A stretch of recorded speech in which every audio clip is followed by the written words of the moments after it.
It'll be a surprise for some, not everybody. Some people will have noticed that a few minutes ago I changed the title, but it'll be a surprise for some of you that Matt is joining me here today. Hi, Matt. How are you? I'm okay. I muted to be polite since my keyboard clicks a little bit, although this one doesn't pick up the click as much. Yeah, the that noise floor is something I've liked as of late. Welcome everybody. Look, let's start with what this episode is. It's an episode of Cus I Wanna. We do Cus I Wanna on the weekends with whatever. If we just feel like it, there's a topic we want to cover, whatever else, we do that. Part of me thought I've been spending the entire week just staring at computer screens, doing everything except streaming. I did release a video earlier today to try and go into further detail and answer some questions for people rather than spend a whole half hour at the beginning of a Cus I Wanna or whatever I did on Matt's show, 15, 20 minutes, whatever it was. But to get 28 minutes. Couldn't have been. Was it? I'm going to bet it was really close. Okay. Well. But that's okay, because I was going to ask you to go slightly longer anyway, because my prescriptions showed up at the door and Arden needed to run down and get them so that nobody visibly on camera would be missing. It would work. Yeah, it worked out. It worked out. So yeah, anyway, this has been a hell of a week. This has been a stressful week. It's been a painful week, an unpleasant week for me. It's been stressful, I think, for everybody. And it started off, I mean, I think I may have mentioned this to you the other day. My body's literally sore from just tensing up, from just like when I'm getting stressed about stuff. I've got like a lot right here in the corners of the pecs, because I seem to like my arms and my chest. I tend to tense them up when I'm all messed up. So yeah, today is the lines are open. You can call 720-619-2288. We'd be happy to debate with people about, honestly, I'd take any topic. If anybody wants to talk specifically about the hack, you can call in about that as long as you have a question or something. Not to monologue about cybersecurity or anything else. There's been something happening actually recently, and I kind of want to address it briefly without calling anybody out, but so that there's an understanding and expectation of this going forward. There has been a strange rise recently in people believing that this is a call-in open mic show, is what I'm going to call it. That this is a show for people that you can call in and monologue about the topic at hand. And on the one hand, I want to say, I'm not saying that there's not appropriate places for you to do that, or that I think that your words don't have value. I do want it to kind of be understood that that's not what this channel is here for. That generally we have gathered a power team of a cacophony of wonderful skeptics and voices and people who I respect and stuff. And generally, if there's a topic you want to discuss, there needs to be at minimum a back and forth element to it. Not a, hey, I just called to spend 15 minutes on such and such topic, even though sometimes the topics are still topics we want to hit. So I do kind of want to, that's been on my mind a lot lately, because we've been having more instances of going like where I'm producing or someone else is producing, and it's like, hey, what do we do? This person is kind of railroading, but we don't want to attack them or argue with them or anything. They're calling in about something legitimate. What's the right thing to do here? Whereas when I am on the show, it's usually like, well, what do you want? The right thing that you can get away with, or what I, quote unquote, can get away with because I don't mind just being rude and being like, hey, shut up. But anyway, that's just something that's been sort of popping in my head. So this is the extra episode, the unfuck the channel episode, the extra algorithmic appeal episode, the extra trying to make sure that the algorithm sees that we're here, that people are still watching, see hopefully that we are recovering some of the people who recently unsubscribed. It is my hope that that actually tells the algorithm to show it to more people who recently unsubscribed when the whole channel was taken over and people thought they were unsubscribing from a random SpaceX thing that they hadn't opted to be in. If you want to have like all of the details, if you really want to know what's going on, that earlier episode that I released earlier today, I would say watch that later. I go into much more detail. Again, if somebody wants to call in and talk about whatever, you can. If you want to support the channel right now, look, so I talked to Matt about this a little bit beforehand. There's a lot of stuff right now that just looks like us saying like, hey, this bad thing happened to us, so want to give us money? And it's sad because the way that comes off is like, oh, we're going to use the opportunity that you're maybe feeling sorry for us to ask for cash. And I understand that that's how it hits a lot of people. The thing is it is what we're doing, but not like that. It is right now, I've been spending the whole week not just handling this situation, which has been a lot. It weirdly, when you get faced with something like this, makes you evaluate your entire life of choices, and especially the last 5 years of my life, which has been dedicated to this, which has culminated into the network that is The Line. And so from there, and seeing what almost happened this week and how scary that was and stuff, I started making my list of like, okay, the number one, like what is going to give us the most security against this? And the number one thing is going to be a diversity of platforms, expansion and diversifying. Because if something like this goes down, we shouldn't go down at all.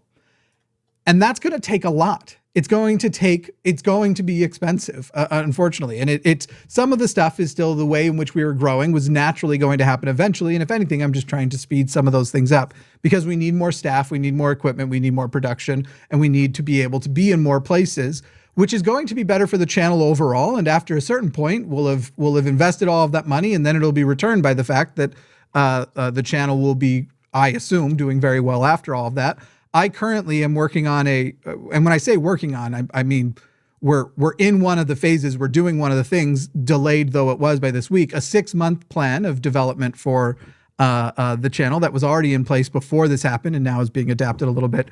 So basically, just here to say, like, yeah, I know it feels crappy every time we have to suggest, like, by the way, the number one way you could help us would be go on Patreon or go to our wish list or donate on PayPal or Cash App. And all those links are in the description. You should make sure you support our sponsors. We've had the one on this channel, and if those go well enough, they tend to renew, and that's a significant thing. It really does sort of suck that we still live in a world where the number one way to get secure, to find security, is to buy it, essentially.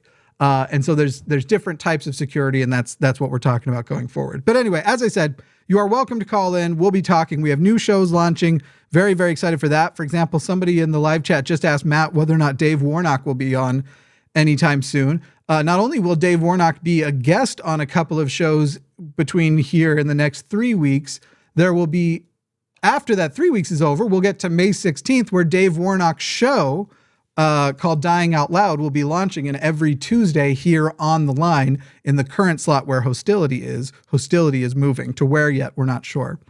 So yeah, that's actually, funny that somebody brought that up because that's the whole thing. So anyway, call in if you want to argue about something. If there's a specific thing that's on your mind that you would like our comments on, I would love it if somebody would call in and just go, hey, Jimmy, anything this week about AI that's freaking you out more? Because since we spoke last, there's more things that have happened that are freaking me out more.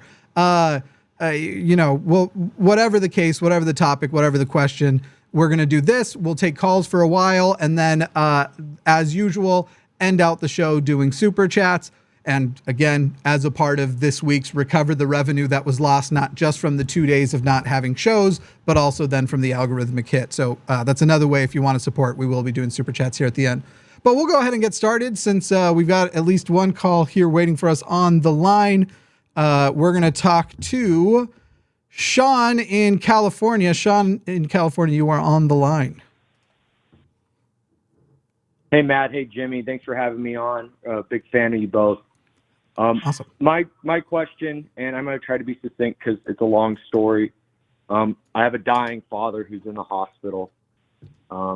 He's gone through several rounds of chemo. It's cancer related. Not to get into the details, but basically it's the chemotherapy's basically killed him. And he's starting to get towards the end, and he's seeing delusions. Delusions of grandeur. He's saying crazy things. He's starting to see God. In a sense, he's talking to his dead father and all this sort of stuff. He's been an atheist his whole life. I mean, this is just part of, the process, unfortunately. And I told my mother, who's his ex-wife, about it. And, she's a Christian and her whole family's a Christian. So I'm starting to get text messages and calls from them about how this is a good thing. how he's possibly really seen God and how I should be happy for the process. It's just so frustrating because at the same time, I'm trying to deal with the grief myself. And I'm also having to bite my tongue against my mother's family, who never cared for my father anyways. And I'm just trying to be polite, but also politely tell them to fuck off. Yeah.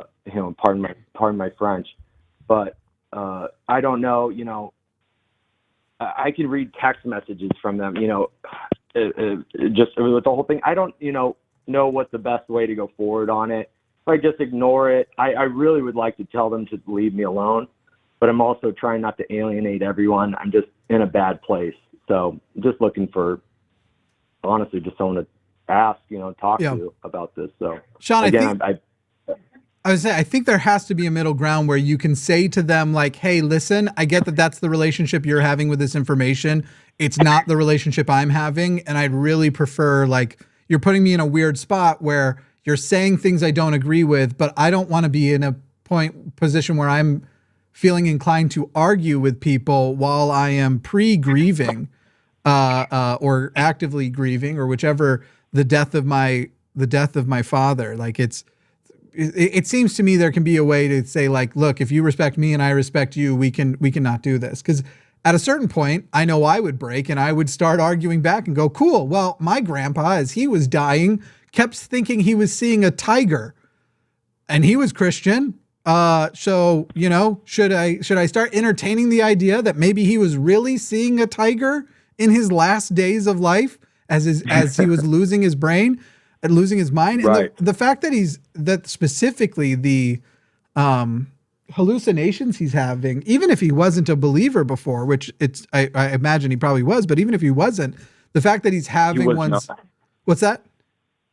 He was not, and that's the point, is okay. They're saying, oh, this is an opportunity to save his soul, Sean. Why don't you, do this? And I've, very quietly, not, I'm not an atheist, but I'm not, I haven't really been honest with them, I guess, is a thing. So it's also like, it's a bit of a coming out for me where I'm just like, I don't believe in any of this stuff. Can you please leave me alone? So, and my dad doesn't believe in it. So stop trying to say you're going to save his soul when he's telling me he has God's email. Right. Right. Yeah. I mean, it's crazy stuff like that. He's been emailing back and forth with God. So there's a point where you can say, like, just so you know, were this me and you were doing this and I had the ability to process, you were doing this regarding me because in my final years I was saying wacky things like this. The present me would be very offended that you would take that opportunity to see because what does it mean? What does God's gatekeeping look like? Does God's keeping look like if when a person is fully lucid and skeptical and his cognitive faculties are working, he is unable to see a reason to believe in God, so he goes to hell. But when his cognitive faculties are slipping and he is, again, it sounds like you're saying toward the end of his life and things related to that are happening to his brain, suddenly in that state of delusion, if during the delusion he says, well, actually, I believe in God now he will be saved and go to heaven. The implications of that are also ridiculous. But I guess the advice there at the beginning is really the best advice I can give you, which is having a thing of like, hey, look, I don't want us to be playing games with that. He was a non-believer and stuff. If you all are going to go into your room and pray for him to get into heaven or whatever, fine. But that's not my thing at all. I think, can we not do this thing where you're asking me to validate something that I don't agree with? And that's probably where I'd put it. Yeah, no, I'm in agreement. I think I just need to be very stern and just honest with them about it, because it's honestly it's predatory, in my opinion. Yeah, they're seeing this as an opportunity to switch someone in the last second. Right, and at the end of the day, it's not like whether God exists or not. While it is predatory, it's things they are right now. They're doing it for their own sakes. It's if he's going to pass soon, whether they're not making a lifelong member of him. This is where we talk about like religious predatory practices tend to be more of get you to convert and are especially interested in your monetary contributions. And I would assume that he's not currently in a state that he'd be illegally allowed to change his will, for example, to leave it all to a church. And so I'm not trying to undermine that and say like that anything that they're doing, it is disrespectful. But as long as it's contained for the most part to them, I don't really interfere with what people are doing as they are grieving or pre-grieving. As soon as they start pushing it out beyond that, I don't really know what to say about the conversations they're having with your dad in their state, in his state of delusion. But I tend to take a step back. What about you, Matt? You've been quiet. Yeah, I did a debate and drove back, and I'm a little tired, but I was listening, Sean, and this is a situation I don't know that I have a ton to add, because yeah, it's predatory, but also you kind of got to realize this is desperation on their part. They're flailing about during this period as much as anybody else, and they're also grieving. And yeah, it's well.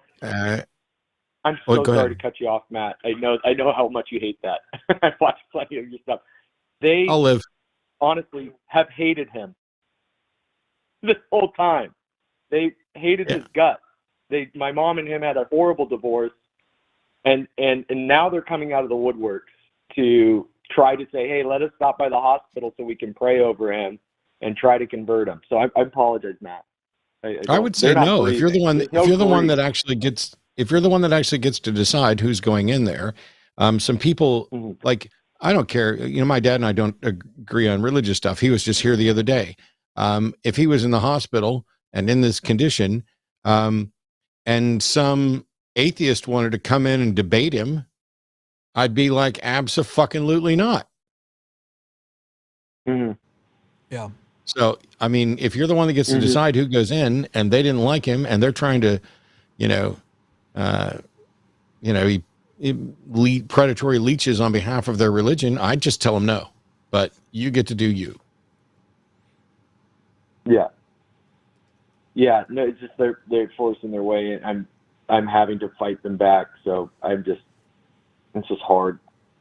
It's just hard to deal with it and deal with them at the same time. But thank you both. I really, really appreciate your input. Again, I'm a huge fan. So, and you've helped me out so much in my own deconversion. So thank you both. Thank you. I'm glad the line still exists if you're getting something good out of it.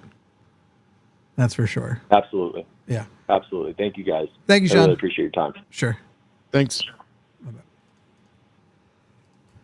Matt, somebody apparently wants to challenge you about something you said about Greta Thunberg. You ready for that call, or should we do one in the middle? Oh my God. This is so weird because I've literally said virtually nothing in my entire life about Greta, and somebody's decided to call in on that. Okay, go for it. Let's do it. Well, Bob, you got your work cut out for you. Bob in, I think that's Maine. No, what is MA? Massachusetts. Yeah. Boston. Yeah, right. That's fine. Sorry about that. Bob, you're on the line. What's up, guys? Yeah, Matt, you said when Greta told Andrew Tate he had small dick energy, it was body shaming, right? Sure. I don't remember if I said that or not. I think it was the January 1st. It was like all you guys. Okay. Then you were on a call with someone. Sure. What's the? Go ahead. You called God a big pussy, which I agree. But isn't that body shaming too? Does God have a pussy? Saying someone is a big pussy versus someone has a tiny dick is completely different. You can't be this stupid. How is that different? Oh, wow. How is that different? You're a big pussy. Yeah, how? You're a big pussy. You're a big pussy for calling in with something stupid. It has saying somebody has a tiny penis is body shaming them for an aspect of their body, whether it's accurate or not. Saying someone is a giant pussy isn't body shaming them. It's using a colloquialism to say that instead of calling in about something reasonable, they decided to cherry pick something and try to find a way to make it even dumber than it was before. Thanks for wasting my time, Bob. Bob, I got a question. If I say you have small Yeah. dick energy, I'd be body shaming you in that scenario, according to this, right? No, I don't think so. I just thought Matt thought that. Let's say, okay, I according don't to personally what's get being offended by presented, that. I just do you not curious. see a difference between if I say you have small dick energy and I say, Bob, you're a small dick? I guess not really, no. How do really? Because I think you mean it the same way. Wow, Bob. Wild. No. That means Bob's a How's that liar. wild? Because Bob, rather than saying, first starts by saying he doesn't understand the difference, and then follows it up by saying, I think you mean it the other way, which means you do fucking understand the difference. No, you just don't believe. You're a little liar, Bob. Go away. Okay, Matt. You want? I'll give him one more shot. I'm having fun. One more shot, Bob. Make your case. Yeah, you can stay on with him as long as you want. I'm not hanging up on him. I'm just Sure. like, piss off. That's fine. That's all I wanted to say. All right. Well, there's a difference, my guy. All right, my guy. We'll see you. I don't see the difference between saying somebody has a tiny dick and someone is a tiny dick. I can't relate. I cannot relate to that. I kind of want to poll chat. Let's see. How would you word this? Is there a difference between saying someone has BDE or wait, what is it? SDE? Small dick energy. Small dick, tiny dick, whatever it was. It's essentially shaming someone. It's either body shaming or it's just just insulting them in about something that is related to their body as if there was a negative. Yeah. It's one of those things where it's like, I hate when it sucked when we get put in these positions to defend things where it's like, I get it. Most of the people that we're applying this to are ridiculous people. And we're talking about a group of people who are arrogant and full of themselves. And we don't want anyone to mistake this for defending Andrew Tate. It does seem to me that the metaphor is very clearly obvious if we just switched in boobs. If we just started referring to some women as having small boob energy versus large boob energy, clearly this would be, it would be pretty clear and obvious. Now, I already know the argument some people's going to say, which is that systemically women are already objectified and that would participate in their objectification. All of that also true with the original thing true as well. Anyway, it's what a wild time. Let's talk to Tim. Tim in the USA. Hello. Real quick, Matt, what did you say? I didn't catch that. I'm like baffled by stuff. So yeah, I say a lot of stuff over the course of a year. I'm going to say just a ton of things. And when I call out someone like Greta, for an insult that could have gone differently. Yeah. Because this is not a big deal. I don't even remember the specifics of it. It's just like, that's body shaming. You could have done something that wasn't, that kind of response.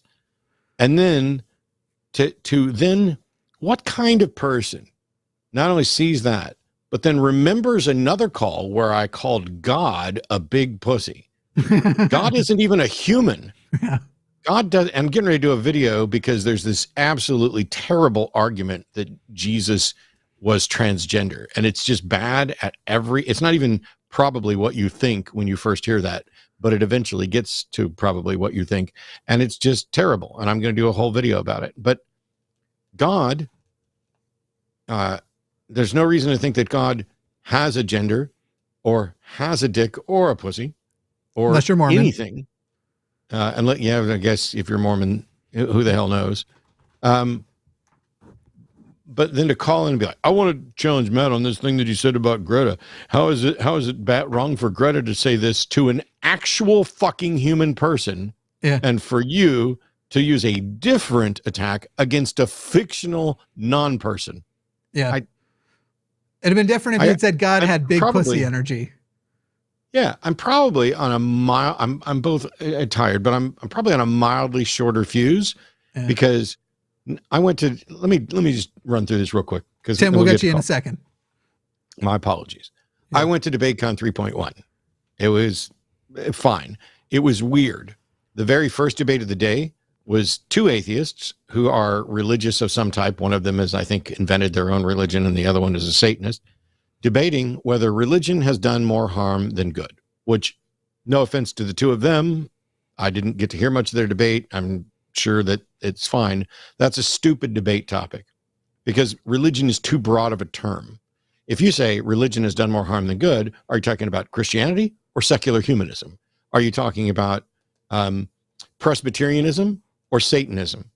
And when they're all lumped together in one thing, now you've got to talk about the aggregate. There's a lot of religion. So, and at the end of the day, it doesn't matter which one's done more good. Is it more good? Has it overall done more good than alternate replacements for religions would? And so that was debate one. Debate two was, is Islam true? Which I did against an individual who was better than the last couple opponents, but still continually tried to straw man my position right there and accuse me of nothing will change your mind and just some absolutely ridiculous statements. And then after that, there were two other debates, which were basically, because I don't want us to get demonetized, I'm going to frame this carefully. One of them was debating whether or not child marriage was moral. And you had a Muslim defending child marriage against a Christian objecting to child marriage. And then the second debate, which I don't know anything about other than the topic, was about whether or not it was morally permissible for Muhammad to marry a 6-year-old. Now, what kind of, I do a lot of debates. Does God exist? Let's discuss secular morality. Let's discuss religious morality. All of these things. I'll debate all kinds of stuff.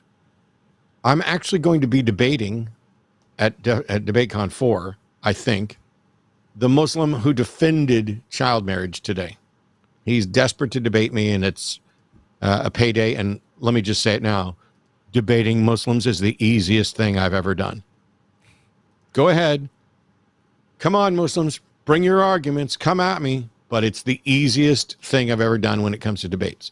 Even when I think, okay, this time we're going to have someone who's going to present a contingency argument and show that God is a necessary being and that means that Allah is a necessary being, and then go into, eventually he went into prophet, how to identify prophets and prophecy, as well as science in the Quran.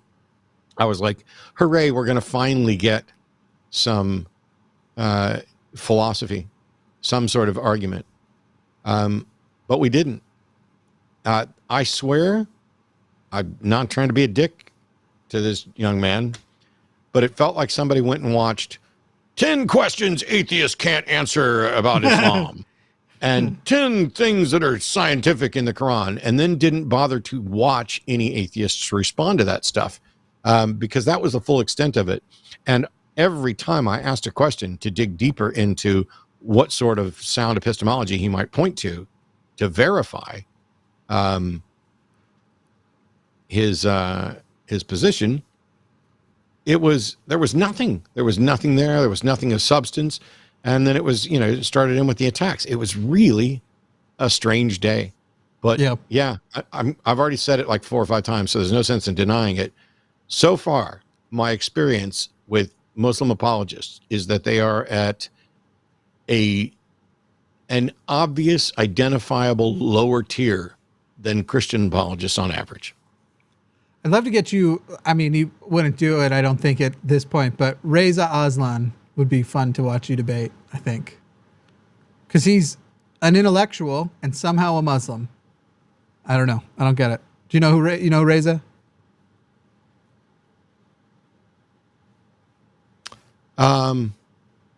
I know the name. Hang on, wait, have you debated Reza? Is that what you're wondering? Oh, okay. I'm confusing two people, but yes. Reza's well, I'm not going to say just in case, but sure, I'll debate him. And then there's another guy who's worked for BBC. he was on Sam Cedar's show recently, and he's a guy who I agree with on almost everything else.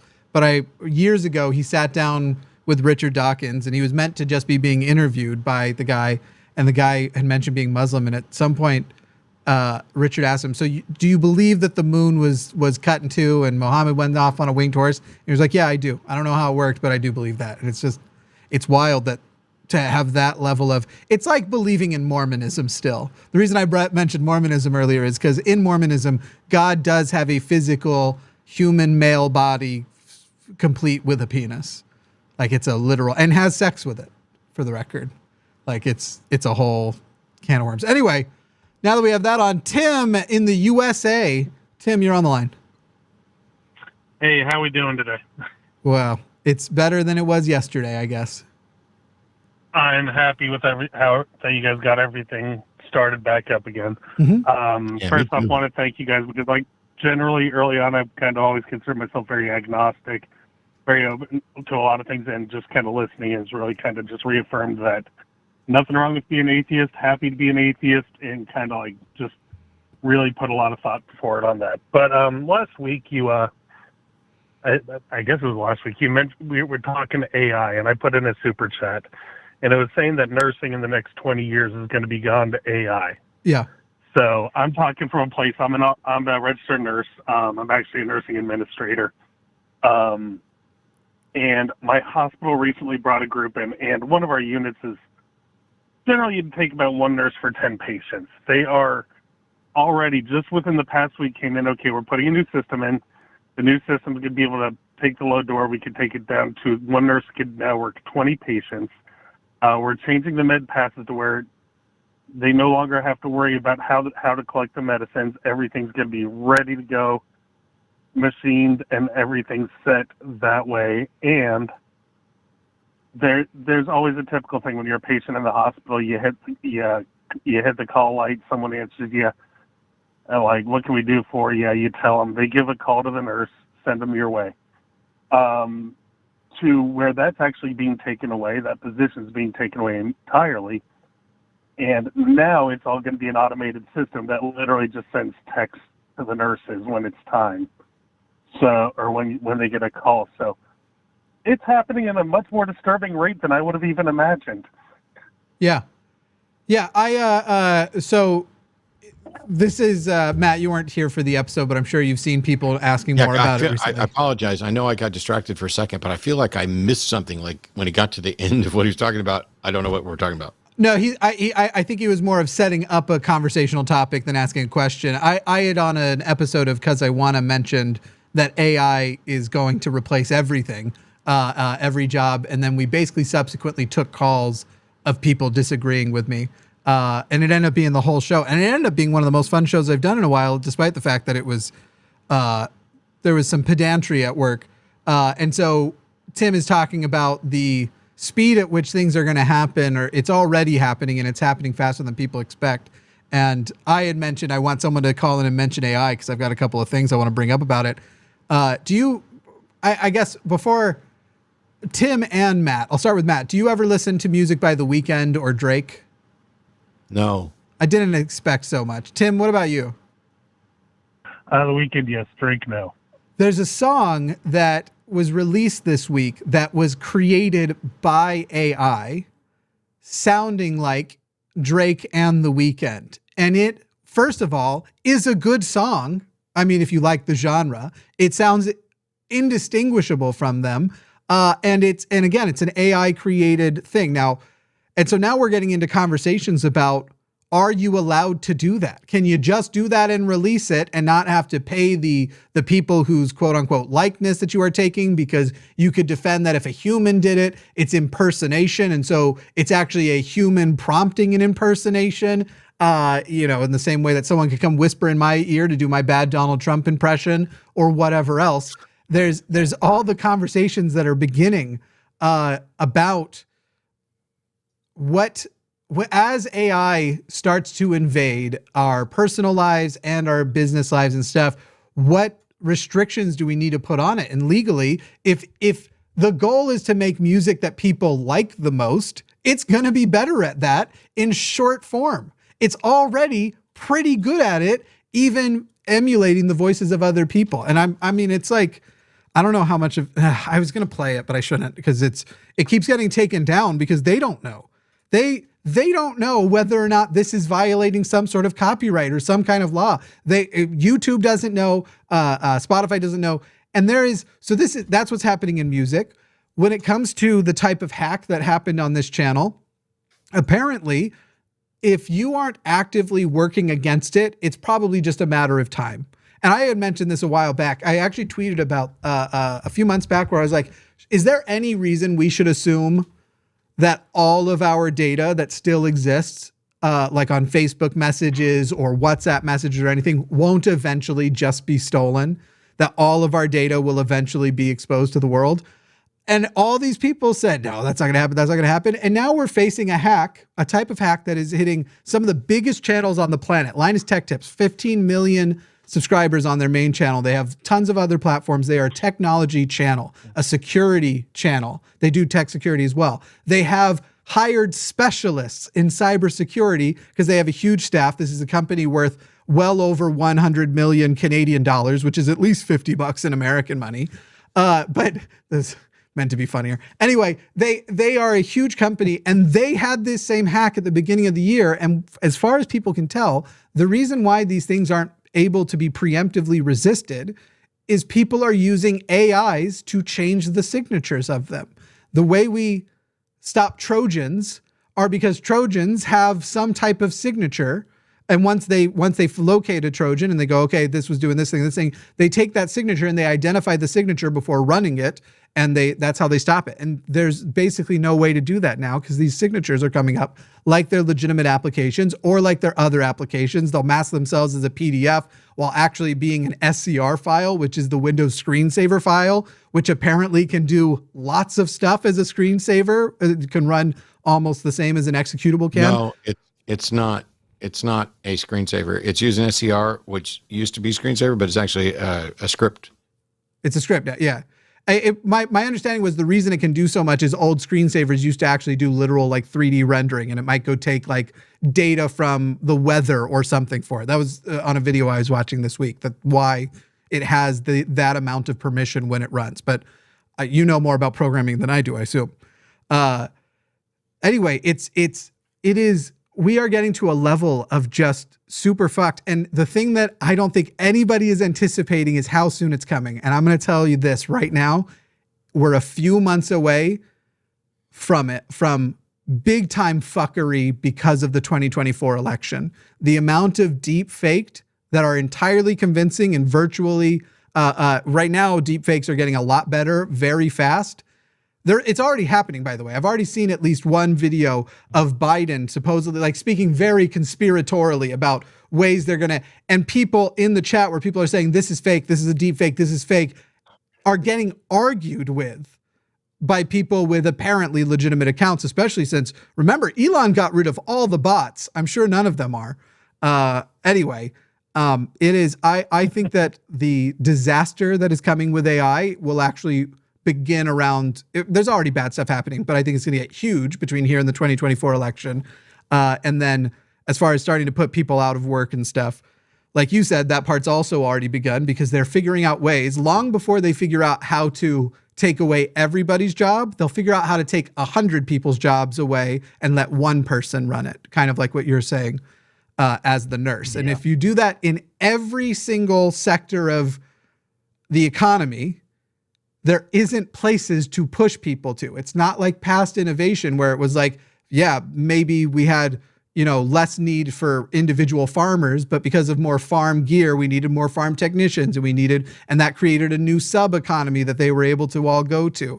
This is a type of development, a type of innovation that the innovation basically is that this thing can itself innovate, and that's non-defeatable. And we're so fucked, but I do digress. Tim, did you have another note you wanted to throw in there?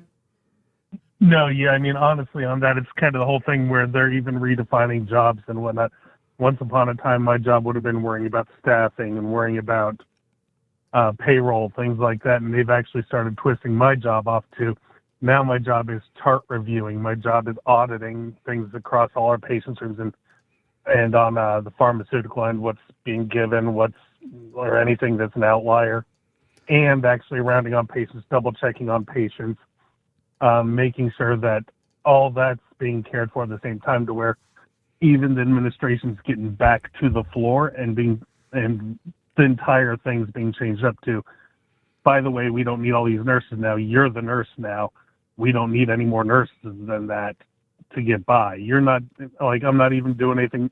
I don't hang IVs very often. I don't have to do medication very often. Wild. But I'm still there, and I'm kind of moving there, and everyone else is doing it less and less. So it's actually changing. That's kind of, and this is like, they came in within the past 2 weeks. It's already started to go live, and it's a full go live in a month. Yeah. Yeah. This last month, I took a process that usually takes me 10 minutes of where I go in and I take some data from one of our sites. So there's some privacy stuff related to this, and until I know everything is locked up perfect, I'm not going to be, but I'll just give you the summary. There's a certain amount of data that I can import, and it's a couple of spreadsheets with certain information that I need to see that information in a much smaller, more condensed form. I also want to generally each month turn it into graphs so that I can visualize it, and I want to take a specific list out of it that I can then turn into actually the end credits of these shows. And that process used to take me, if I was focused, 10 to 15 minutes to finish. It now, because I went to ChatGPT and told it everything I wanted to do, to merge certain data, to isolate certain data, turn certain data into a graph, and write a script that can accomplish that same thing as long as the sheets match the same format every time. I'm not kidding. It takes me as long as it takes to click run the script, because I can't perceive the amount. It's instantly done in front of me. There's no processing time at all. This 10 to 15 minute task.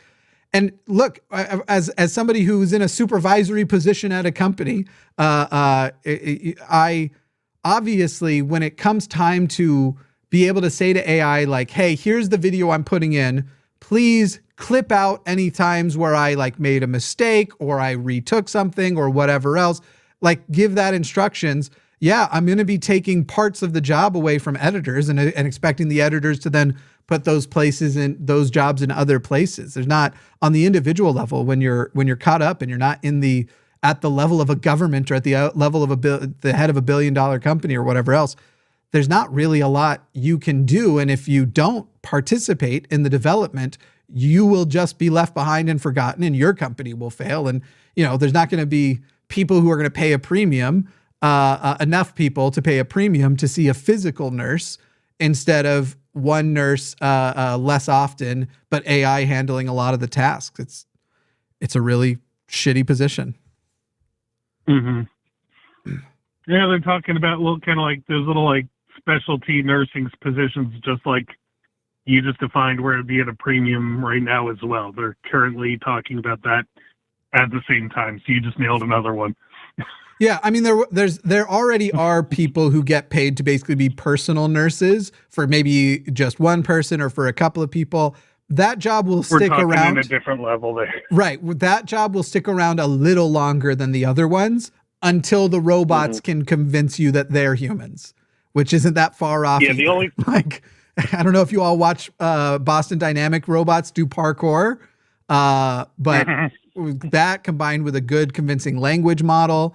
And then there's another, not Boston Dynamics, there's another group that's working on simulating facial expression. Once these three companies start fucking each other, that robot shows up too. So it's all terrible. It's all really terrible. Yeah. Matt? Yeah, and like right now I've just said that in healthcare, the one job that's safe for the longest time is really the nurses' aides. And it's the reason they're safest is because the hardest thing they're going to have to figure out is things like how rough is too rough, how kind you got to be. Like, we're talking about people who are actively wiping people's butts for a living and washing people down, doing things like that. And really, a machine really is going to have to take a lot of work to get them to the point where they can understand what's too much for a person, because you kind of have to have a sense of empathy that you can't program in right now. So the thing about what you just said, though, Tim, is some of that's true and some of it isn't, because you're presuming that the way a robot will clean a person's butt is going to be the way it currently is, that you're using some amount of pressure with, sponges or paper towel or tissue or whatever stuff. And I've talked about this with mechanics who are convinced that their jobs won't be replaced because there's a very personal thing where after you've heard so many cars, you can just hear a little noise and you automatically know what it is when you're driving around the block. Meanwhile, the robot's done basically an instant MRI and has it fixed by the time you get back from around the block. And yet for some reason they feel safe. And so some of the things that will change too are, Matt already uses a robot to clean his butt. Matt's got bidets at his house. I had a bidet. It's not a robot. Mine was. It's a mechanical tool. I had a robotic one because it could heat the water. It would lift and close the seat for you. It'd run a UV light on the inside. It was awesome. But anyway, the way in which it's currently done now may also change before they would go, we need to make sure that this thing can understand that that's too much pressure. Not that I think that that's necessarily a super hard goal to meet anyway. Matt, do you have any thoughts on it? Loads of thoughts, but it's just going to cause problems because I'm not the slightest bit terrified, and I don't think that we're remotely fucked over AI and ChatGPT. I think we're fucked for completely different reasons. As a matter of fact, I find ChatGPT, I find the buzz over ChatGPT annoying because I don't find it nearly as impressive as some other people, and it can do amazing stuff in the sense of like write me a script, but there's literally no AI there at all. Oh, thanks, babe. But I watched something else, which was a news story interviewing 4 Fox News viewers. Only 2 of the 4 of them even knew there was a lawsuit between Dominion and Fox at all. None of them knew that Fox had settled for nearly $800 million. And of the 4 of them, I think 3 of them were going to continue to be watchers, and sitting there watching them rationalize, oh, this is not a thing. Some of them felt like it was a bigger deal. They need to do a better job. If you're news, you're supposed to be doing the truth. I'm more terrified of our own stupidity and people's ability to rationalize away the truth. Fucking AI deserves to take over. This is one of the spots where, the deserves to take over isn't what I'm saying specifically. This will be one of the things Matt and I disagree on the most, I feel like, going forward. I agree all of those things are threats. I think the development of AI, and you said, like, for example, it can't write you a script. You haven't tried ChatGPT 4 yet, have you? I literally said I thought you said can't. I thought you said can't with a T. Okay, got it. It can. I've watched people program entire versions or have ChatGPT program Flappy Bird. It can write a game, It can do all kinds of stuff. And now you have there's no AI there. There's literally no AI. You have other people who are building on top of that, taking the source code because ChatGPT is restricted very much, and taking to these things like AutoGPT and will say, write that script and then make the whole video. And it will, from bare bones to a full finished video, never recording an actual physical human, never recording the physical human voice. And yet you see a physical human, you hear the voice. Including if you're trying to do it from somebody who, like, you can make a fake Jordan Peterson video this way. It can be a specific personality. Yeah, but there's still a person behind it. Right now, there's a person behind it to hit go. Not to hit go, but to tell it what to do and hit go. Sure, to tell it what to do. I want a video of Jordan Peterson saying, "Uh-oh, Kermit the Frog here," or "Hi-ho, Kermit the Frog here," and then it can go do that. But some person had to come up with the idea, give it the instruction, and go do that. The broadness of the task can be, so that is a very specific example. Some of the examples they've been putting into things like these auto GPTs are more like, create me a viral YouTube channel. And that's where things start to go off the rails and you start to get these channels that are being made for virality. Still some person had to say create. Sure. This is, so far, it's just an easier way to get work done. How is it any different than any other piece of software that's going to generate stuff? There are logo generators. There are art generators. Yes, the art generators are also worrisome, Matt. What do you mean? Why? When you exist in an economy, we have a workers' economy, right? And everybody's job is threatened by this soon and quickly. That's why. That's the thing that's terrifying. That's not an answer to when I ask how is it a problem, and you say everybody's job is threatened by it. Artists, so are you asking specifically how are art generators? You just said everybody's job is done by this, and I'm like, okay, how? What do you mean? How is an artist threatened by an art generator is the question? No, it's how is everybody's job threatened by this? Okay. There are some jobs I don't give a fuck about, just like I don't care that we cost blacksmiths their jobs, horseshoers their jobs. Some things become archaic as we learn more and more ways to do it. So when you're asking me everyone, I can just broadly say there is no reason to expect it to underperform humans at any task. When the development is already going toward it, will be able to outperform. Oh, when it outperforms me at being me, that'll be impressive, and I'll be worried. But that's coming, Matt. That's what you don't know that. Literally, that's my objection. You literally don't know that. And every time people start talking about what's going to happen, what's inevitable, all this other stuff, they're like, I had ChatGPT argue as if it were you, and I read it and just laughed. Sure, you laughed now at the examples that they gave you. First of all, I think you can actually adapt them and start to find examples that disturb you. Y2K fears as well. Right now, it only has, if it was a ChatGPT trained one, 1 second. Mouth is getting sticky.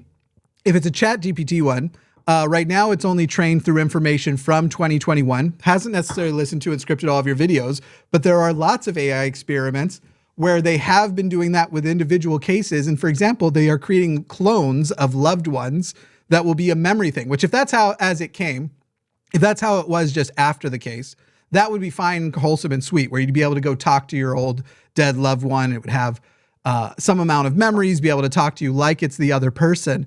And that, I don't know, man, I guess I just cannot perceive that as far as presenting to the world, your job right now, as you say, I would think, is basically being yourself. And as far as presenting to the world yourself, that it will be able to outcompete you at that, I think is inevitable and somewhat obviously so. Inevitable, and your fears are based on you thinking it's inevitable. I don't think it's inevitable. I don't think that's been demonstrated, and it couldn't have gone up and done a fucking live debate in my place at DebateCon. It can't go out and do a fucking magic show. It can't breed my ball pythons. Can you generate a deep fake of me that kind of sounds like me? Is it at the point where it could take calls and interact? And is that ever going to be the case? I don't know, but I don't have a fear of that right now. Is that ever going to be the case is the only question of the ones you just asked that mattered, though. I hope, recognizing the questions that you just asked weren't rebuttals to anything I was saying. The only one that matters is the last one. There's no rebuttal to, I'm afraid that this is inevitable. Okay, cool. I don't see enough evidence to suggest that it's inevitable. I actually said it's obviously so, that it is obviously inevitable. Yes, I ignore people who say it's obviously that, because that's not an argument. That's an expression of confidence. But your confidence isn't an argument or evidence. To assert that it's obviously so is an attempt to dismiss my skeptical objection that I haven't seen evidence that's going to happen, to just say, oh, well, it's obviously the case. Hell, I get that from Muslims. So to be clear, the amount of dismissal and contrarianism from you right now, if I wanted to deflect that, you would right now, I would need to do a much longer presentation on all of the specific information I have that I've consumed and gone, this is why I'm afraid to begin. Because if that's the case, that's fine. We couldn't do it today, but I'm willing to do that with you. I'm willing to do our first Matt versus Jimmy debate and bring that. Not if we're just going to sit here and suggest that the fact that I pointed out, I'm not panicked and I'm not yet convinced that it's obviously going to happen, is just contrarianism. Are you fucking kidding me? I wasn't calling you a general. I was referring to a localized contrarianism, and I think that's clear from context, to me speaking my issues And the fact that I can't come here and go, boom, this model did this, boom, this model did this, and didn't prepare for an actual debate. And that is the localized contrarianism I am referring to. I'm sorry that you're not prepared to debate and defend the things that you express as positions on the show. I am. That is not the same thing. Debate. I am. Okay, Matt, that was sort of a dick thing to say, I feel. Any topic that would have come up today, you're prepared? You wouldn't want prep time? You ranted. Any fucking position I hold, I'm prepared to defend at the drop of a hat.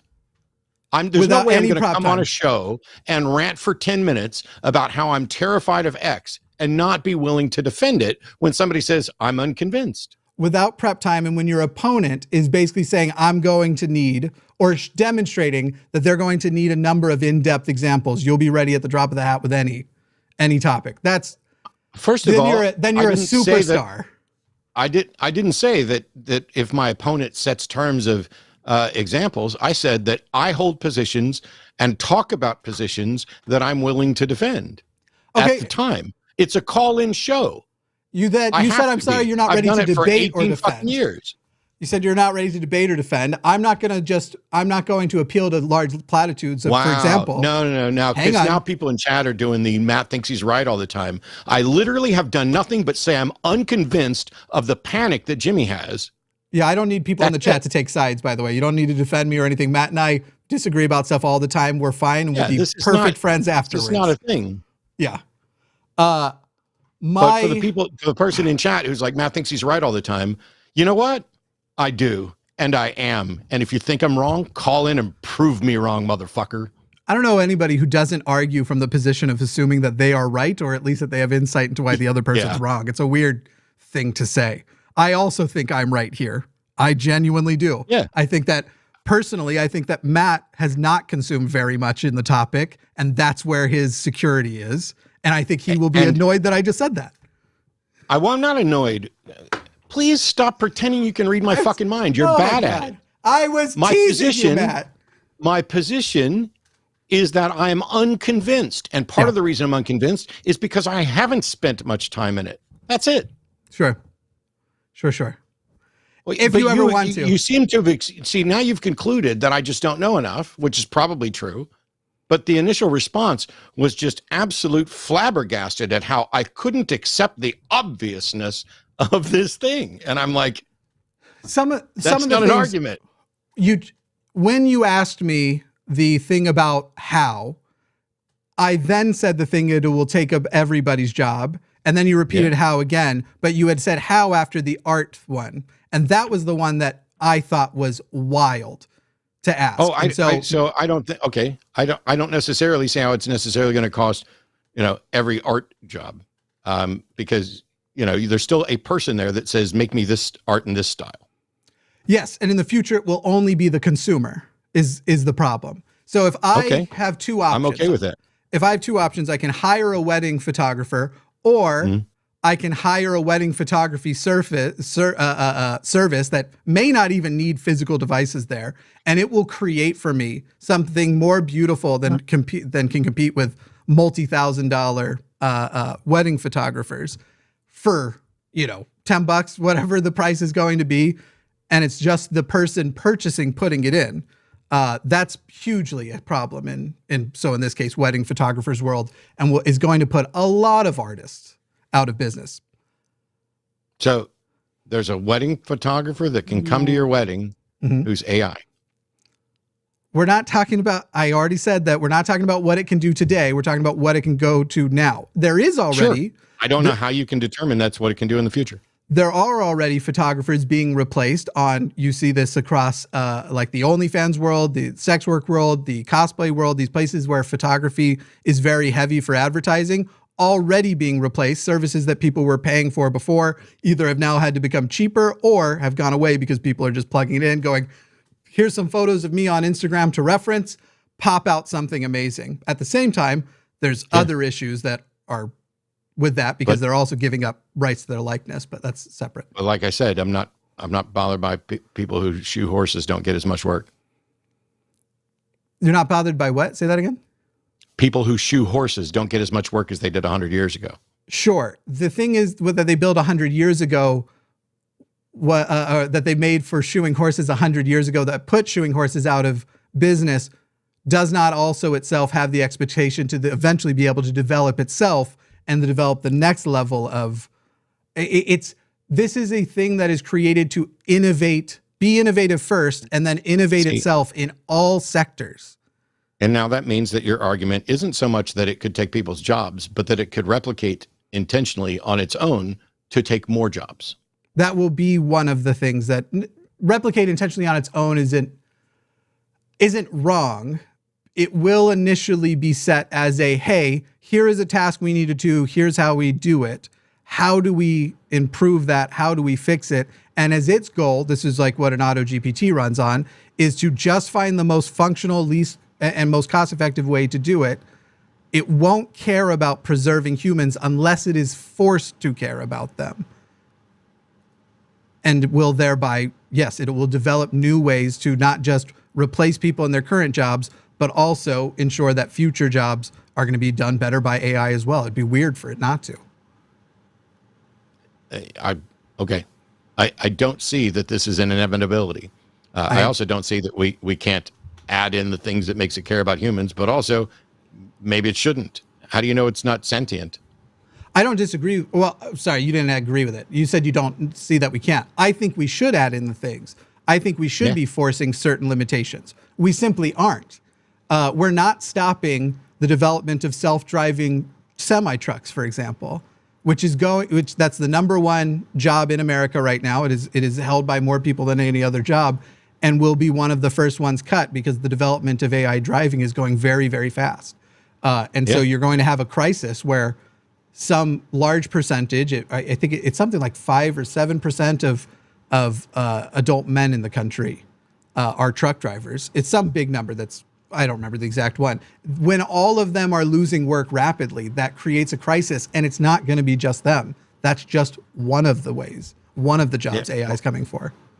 So the notion that, and we've had Tim here for ages without welcome Tim interacting. It's all right. The notion that no matter how fast self-driving stuff is coming down the pipe, the adoption of that may not go as quickly as anyone fears, but also blacksmiths. This is the price of progress. I don't mind if we move, and there's no reason to say we couldn't regulate shifting towards self-driving truck driving as a solution. I mean, we've spotted the problem before it's happened. So what is the solution then? What if sorry, let me ask a different question. Where did blacksmiths go when blacksmiths were no longer necessary? Well, there's still blacksmiths. They make and do all kinds of things, and some of them still shoe horses. It's just not the de facto common mode of transportation. So it's not as big of a deal. And I don't know that we necessarily took steps to lessen the impact on it, or that we've taken steps well, we've definitely taken steps to ease the impact on, like, coal mining and stuff by keeping it around even when we perhaps shouldn't. What I'm saying is that if there's going to be a massive impact on the economy because self-driving trucks would rapidly take over for the truck driving industry, then there's nothing to stop us from saying, okay, there's going to be a gradual rollout of this so that it doesn't have the immediate devastating impact on the economy. We can do that. The something that's going to stop us are the same somethings that have stopped us from making meaningful change to prevent the climate change disasters as well. Super rich companies are who make this decision. If self-driving trucks that's not a problem with AI. Are better for every billionaire company, those regulations aren't going to come. I think we should do those things. They're not going to happen. And it's not just about losing the blacksmiths. It's about losing the blacksmiths, and within a short period of time, many other, if not all other trades around the blacksmith, and them not having a place to go to because all new things are also better suited by the level of intelligence of AI. That's not a problem with AI. That's a problem with people. I don't know why that is something. None of I what said I've I wasn't described so panicked far. about AI, but I was panicked about people's stupidity. I didn't say greed, but greed could probably be in there as well. But if your objection is that we could do things to make sure that we lessen the impact of AI on industry and economy, but greedy corporations won't allow us, then your problem's with greedy corporations. Your problem isn't with AI. Yes. By the way, so I don't know how we've gotten from there to there, because it sounds like you're saying you think my position is that AI is bad and we need to stop. I think I'm more invested in AI than anybody I know. My car drives me, and I assume it's not going to kill me. It is all about the human element of that and what we're going to do about it. Could AI become dangerous and become something beyond we can control accidentally? Yes, that as well. But that is the same thing that we would hopefully be putting human guards into before we hit that. But the idea, I don't know, man, it's just right now we aren't putting in the regulations we should have already put in. There are certain things that have already passed. And this is what, when you listen to interviews of people who are developing AI, who have said, we could freeze everything right here, and there's already world damaging level stuff you could do with the current tools. You would just adapt the current tools at their current level to do those things. I am worried about, of course there has to be the people element. AI independent, if all people were dead and only AI was remaining, I wouldn't think that would matter. The people element's the thing that does matter to the whole thing. So I forget, how old are you? 33. Okay. I remember the people panicking about Y2K. This is a bad argument, but go ahead. Mm-hmm. I've heard this argument by thousands of people have said this. I'm not going to make an argument if you're just going to write it off as bad before I've even fucking said it. So, hey, Tim, how you doing? Thanks for waiting. I'm doing all right. Cut me off. Tim, thank you for waiting. You cut me off. I literally got a handful of words out. You decided to say it was a bad argument before I presented it. So let's go back to Tim. You think that what I inferred? I just wanted to interject something. Fine, go ahead. I do have to hang up shortly. So on the one hand, I kind of see exactly where Matt's coming from on that tool end, because even in nursing where we're talking about that, there is also, the AI is being driven. There's a shortage of nurses that's getting worse as time goes on. Started with COVID, and even before then, it's just gotten worse. But there's also a massive call that's actually starting to go out now for nurses to take up other jobs in the field. I am not doing this. Hang on a second. What is hitting my outro? Oh, my head. I was like, is this the hackers? Hang on, it'll play. My headphones slid down the arm of my this thing and hit the button on my shortcut pad. I was literally like, they can't have gotten this much control. The AI are mad. Go on, Tim. Sorry. And so, there is a call for people, and the big part of it and what the jobs are depends on flexibility. Like my next move, and it's something that's going to, is a lot into informatics and to systems management among nurses. They want nurses stepping in to actually take those jobs with that experience and that knowledge to actually fill in blanks there, because they need people to help with the computers as well, because there's going to be a long process of working things out. The human body is difficult. Also, yeah, I think, when I was thinking about jobs being lost, I was thinking artists even. I think there's always going to be a market for your live human artists. I think all we're doing is open up a new AI artist market alongside it. Will some artists fall to the wayside for that? Yeah. But who's to say they weren't crappy artists who should have been looking for a different job anyway? Yeah, Tim. It could also been the best. Right. There will be. That is true, though. That is true. Like current art, which currently the elite has nothing to do with your level of skill, but whether or not billionaires and millionaires can use your money to hide their money and use your art to hide their money in tax-free ways. Fair. The small minority of elite people who get to keep their job, that doesn't speak to anything about. So therefore, we've beaten the AI on that in that world, because in that world, you still have to have an economy that can buy artists. And there is no capitalist future with the current trajectory of technology developing, in my opinion. Fair. And one more thing, it's just because I do got to get running after this because I got to get to my shift. Sure. Was going to be saying that in fairness, and something I'm hearing with arguing back and forth, when you said that, I don't know where it came to the, I think it's a bad thing. Now, if I wasn't sitting here and I didn't listen to last week to hear a lot of what your thoughts were on it already, just because of the way our conversation started out and some of the things that came from it, I almost would have thought you had doomsayer if I didn't know better already. So yeah, I would think you were both wrong for coming to that conclusion. I think it's well, that's just from what I've failure heard of your now, end, but not mine. like I said, I knew previously otherwise. That's just kind of what I felt. So Sure. I kind of understand where there's a confusion. I understand there's a confusion. I lament other people's confusion over words I didn't say. Well, people are often going to misinterpret things, Yep. and that's okay. It's all about working those out. I agree, Tim. So you guys have a wonderful night. It was great talking to you. I love every single one of you over the show. Go fuck yourself, Timmy. Thanks, buddy. Thanks. Bye. It's hard to watch. Somebody in chat said it's hard to watch me be so salty. Literally multiple people in chat talked about how bad the argument was before it was ever fucking made. Which argument? You guys have no fucking idea what I was about to say, and yet you prejudged it. You're not being skeptical. You're not being critical thinkers. You're not being open to fucking hearing a thing. You literally have no fucking clue what I was going to say and judged it. I'll be as salty as I want over bullshit like that. Embarrassing to have that happen. Do you want to now make the argument? No, you guys don't deserve it. Oh, okay. I'm one of the guys. Yes, you're the one that said it was a shit argument before I even said it. You don't even know what I was going to say. Okay. This is sad. Let's get calls. I don't think it's crazy if it's in a space that you are a lot. Maybe it was brash of me to say it like that. To hear the opening you've heard a bunch of times, like if you hear a person who starts to say, if evolution's true, how come monkeys, and you know where they're going? And I think I was expressing something similar to that, but perhaps brashly so, perhaps.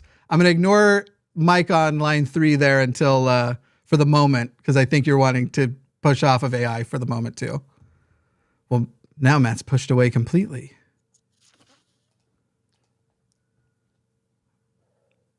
I don't know what to do with this. Matt is returned. I'm having a moment. Okay. I'll talk to, I'll push over to this for the moment till I see Matt return. Daniel in California. Daniel in California, you are on the line. Hello. Hi. Yeah, so I just wanted to call because I don't know. I try to have conversations with people, whether it's political stuff, right versus left, and I notice a lot of times when I talk to people, if they disagree with me, they'll straight go for the insult and walk away type attitude. And I'm just kind of wondering, first off, am I wasting my time? Should I try to have these conversations? And secondly, when it comes to things that I'm not part of, like the LGBT community, should I even be talking about those things, seeing I'm not a part of the community? I'm going to take those in reverse. Yes, you should talk about those things, but you should make sure that you're well-versed and don't say stupid things. Make sure that you are prepared to speak on those things. Because unfortunately, it is the reality that there are people who don't listen. I'm trying to think of how to put it. There's an almost like a, hey, you and I are, I suppose, Daniel, are you cis and het? You're not transgender and you're heterosexual? Okay. There are going to be cishet people who hearing from you because you are like them will make it more legitimate. They're prepared to dismiss anybody else. They're certainly prepared to dismiss trans people, dismiss queer people because they just can't. And yet there's something about it. It's an unfortunate human trait where hearing from allies who resemble people that aren't, or who don't resemble people from that group does help other people hear those people out. As far as your question of, is it a waste of time? Sometimes yes and sometimes no, and often you don't even know which conversations were a waste of time, unfortunately. Yeah, I can see that. Mm-hmm. All right. Yeah, I guess that's all I really want to say. I thought of something else to say, but I don't want to drag on repeating things. So, yeah, that's good for me. Thank you. Yeah, thanks, Daniel. Thanks for calling.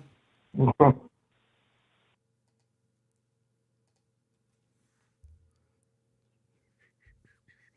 Adam 6 in Wisconsin, you're on the line. Adam 6, you there? Adam 6. Maybe we need Adam 12. Although that reference nope, is sorry older about than that. I'm anybody here. watching. With a name like Adam 6, I wonder if your last name is GPT.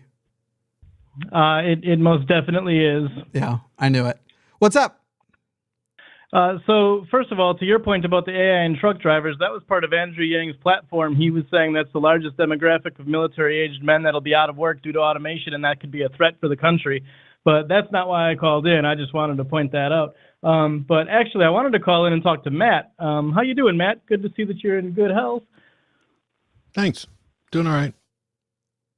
So you've said in the past that you believe that God claims are unfalsifiable, and I'm wondering if we can explore that a little bit, because I'm not sure if I agree with it. I think that at some point, as the similar claims are made over and over and over again, especially by people whose beliefs fit into existing religions, like the same beliefs by Christians saying that Jesus is going to come back, etc. At some point, don't they become statistically falsifiable? Like you can just kind of dismiss it because it's been said over and over again? No, that's not how falsifiability works. You can keep running around trying to find a black swan and failing to find a black swan, and at no point will you have falsified it by failing to find a black swan. So doesn't that seem like we keep taking steps backward every time somebody makes the same claim over and over again, though? Because we take the steps backward, and then we explore what they're saying, and then it turns out to be false, and we're right back at where we were before they even made the claim. If something is in fact falsifiable, it's falsifiable in an express fashion. There's no such thing as falsification by accumulation of failures. And I just identified exactly why with the black swan fallacy. To conclude that there's no black swans is problematic. But if you do it because every time you go look, you don't find a black swan, that is not falsifying the claim that all swans are white. Okay. Thank you. Have a great night. Yeah. Man, we go from a 40-minute call to 2 3-minute calls.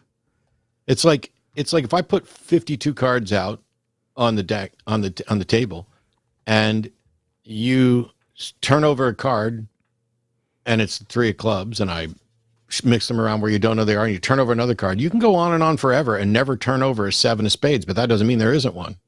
Mm-hmm. But I learned from a call earlier this week that there's a 50% chance there is. I knew I'd get him back. I can make the guy chuckle. Oh, I'd say something funny. I laugh all the time. I'm certain people in chat are worried that our disagreements exist 5 minutes later. Let them worry. Some of them were stupid enough to leap to conclusions before I said enough fucking words for anybody to leap to a conclusion. They'll figure out later on that that's not the way things work. Well, when you say it like that, and your group, and I'm a part of the group who jumped to that conclusion, It's not a very nice way to put that, is it? I think. Shannon in Austin. What do you mean it's not a nice way to put it? You literally jumped to a conclusion that you had no warrant for. Do you think I had no warrant for it? Correct. Do you want to have it out? What did my example about the we've debated a lot of people on a lot of topics.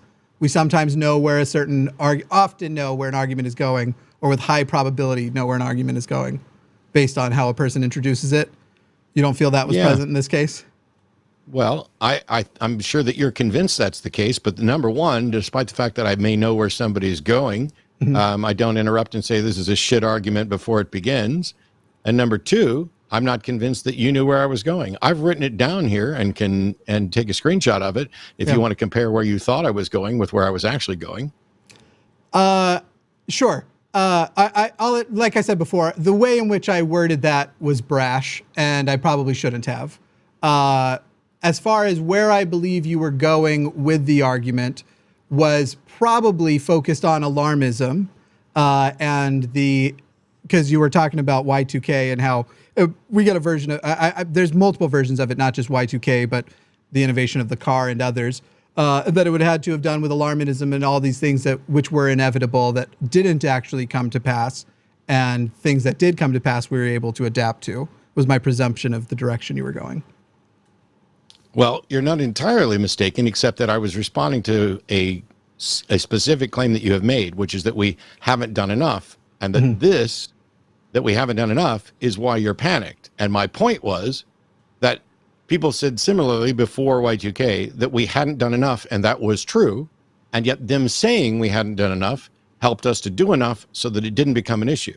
That's not an argument that it won't be the case with AI. This isn't an argument against anything at all. It is saying that I don't see the alarmism as justified, for the same reason I don't see the alarmism justified in other situations. That's not a, therefore we will fix it. I'm agreeing that we will fix it. But the fact of the matter is, saying we should have started earlier, I agree. We should have done more, I agree. All of those things are things that I agree with. But the assertion that it's too late to do it is the one I don't accept yet, which is why I have no panic. Oh, I see what you're saying. Because I gave the example of the current stuff, and that right now, is that the case? Because I gave the example that current stuff could already do world damaging levels of stuff, just hasn't been adapted to it, is where that response came from. That's part of it. I was explaining why the fact that, see, I don't know whether or not there's enough time to do anything. I think we're probably fucked with regard to climate change anyway. I think I don't have any way of calculating, when it's too late to try to do something. It may already be too late. But I don't see any evidence to think that it's too late to work on this problem just because we should have started earlier. That was the entirety of referencing that. It wasn't, this is just like Y2K, and it wasn't the alarmism's the same. It was, there are other scenarios in which the alarm itself helped solve the problem. Right. And so I guess my position, which differs, is there are also other scenarios in which the alarm was met on mostly deaf ears for too long, and then we were fucked. And that's right now where I see the number one incentive to be deaf on this is the same incentive there was for deafness over reducing fossil fuels. And the fact that this is going to make a lot of people extremely rich before it makes everybody poor. See, and that's the contrast is that there was panic related to Y2K. Maybe not as widespread as some others. There's some panic related to climate change. One of them I share, although I don't know what the fuck to do about it. The other one I didn't, probably because I didn't know enough at the time, but it turned out to work out in my favor. Where the AI panic is, you seem to be suggesting that it's closer to the climate change one, or perhaps at or near that threshold anyway, therefore it's deserving of panic. And I'm not saying that it's down where Y2K was. I'm saying that I don't know how to place that. And I don't know what the justification is for moving it up by climate change as opposed to moving it down closer to Y2K, because nobody's made that case. If I was going to make the case, I think I would ask to not have to put it by climate change and instead to put it by the development and existence of nuclear warheads. I'd probably most comfortably sit there. That's fair. I'd have to try and evaluate where that is on the spectrum, because I think, climate change, I think, is actually more worrying to me than the advent of nuclear weapons. Don't know if you're in the same spot. So would you place that between the middle and climate change? Not in the middle. I'd put it closer to climate, but it's not at climate change. Sure. Whatever. We don't have to put it in the exact percentage. Yeah. Okay. In that case, my position remains the same in that I don't know that AI panic is anywhere near that. And for all I know, it could be way down by Y2K. Now, here's the ironic statement of the night. If we solve climate change, I suspect AI will be pivotal. Is that the right word for it? Paramount. No, there's a better word for it, and it starts with P. I think AI will be one of the main contributors to, if not the main contributor. The problem solving process will likely be performed by AI at a higher percentage than people's involvement, besides their telling it to do so. AI or AI like ChatGPT?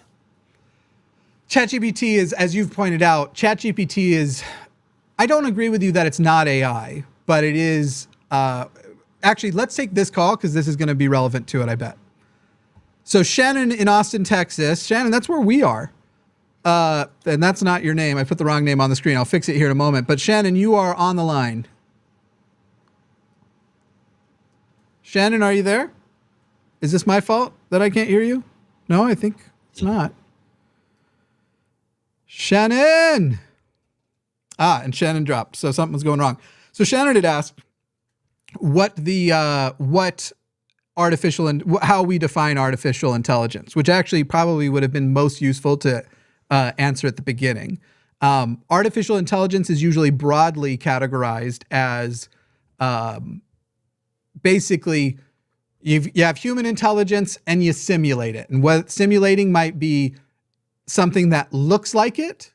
In other words, what the process is behind it doesn't matter as long as at the front it seems very human-like, that what you are interacting with. Oh, I think we got Shannon back. Let me see if I can pull Shannon in. Shannon, can you hear us now? Yes, I can. Thank you for taking my call. Yeah, no, great to hear from you. So Shannon, go ahead and just pose your question. Okay. So we've just hit the crux of the issue here where you guys are disagreeing about what is or isn't AI. And I'm wondering how each of you defines AI, if you actually agree on what that is. And maybe talk a little bit about the Turing test, which in itself has a problem because who gets to decide whether or not the thing on the other end of the conversation is a human or not? Sure. Well, reality determines whether the thing on the other end is a human or not. The problem that you're rightly pointing out is that the fact that a non-human could convince a human that it's a human isn't necessarily demonstration that the non-human intelligence is, sentient, aware, AI, whatever. Yeah, I'd simply approach that specific test. You can approach with a similar double-blind experience where you're having legitimate humans participate in conversations and simulated humans participate in conversations, and you compare the percentage by which the individuals participating in the trials report that they believe they were speaking to a human. It's even better as a test if you have a way of asking that question without even letting them know there was ever an option there wasn't a human on the other side, because then you have that level of, the Turing test would almost be more legitimate if a AI fake human could come into society with no one knowing that was possible and then blend in society and not be noticed. But anyway, I could talk about that kind of crap forever. I think broadly AI, go on. No, good. Broadly, AI is just defined as simulating human intelligence. And so when we talk about if something is an AI or not, ChatGPT, I would say, is, when you get into some of the specifics, it's a poor simulation of humanity, but clearly the task which it's been granted, or the task which it's been given, is to basically have human-like conversations and solve human tasks, of which you can see it's trying to do without giving it the word trying in its, I guess, human form. And so I categorize ChatGPT as AI, even though I know some people go, it's really just input and output based on a very interesting data set. But I don't know that humans aren't just input and output based on a very interesting data set. So there is that. You're with the. Okay, go ahead. I'm sorry. No, go ahead. No, please go ahead. I even forgot what I was going to say. That happens to me all the damn time. Me too. No, that happens to me all ridiculous amount of time. So for me, I don't necessarily disagree with Jimmy's thing. For me, there's a distinction between, I figure when we're talking about AI and what we're afraid of AI potentially doing, I'm not afraid of ChatGPT. And the type of AI that ChatGPT would be qualified as isn't ever going to be sufficient to make me worried about it. The sort of thing that I would identify or classify properly as AI is not just mimicking human thought, but some element of self-reflection and self-direction. I'm not talking about sentience. For me, sentience is moving from mere thought to emotion, feeling, and perhaps desires, I guess, or will. Those are the things that are the hallmarks of sentience. And intelligence takes many forms. I don't even, most of what we talk about with artificial intelligence, I don't even know if the word artificial is justified. It's just intelligence. It's what, I don't know what makes it artificial. And if there was a PC that not only, or an AI that became sentient and having a will and could express it, I don't know. I think artificial would be the last word that I'd use for that, because it's real. And then we'd have the discussions about, okay, here's a sentient being that either we invented or that it, evolved from what we invented or whatever else. Lots of interesting things there. Right. But for me, the AI part is human-like thought with some non-trivial level of self-direction and self-reflection. And then sentience is the step beyond that, where you get emotions and feelings and things like that, and will.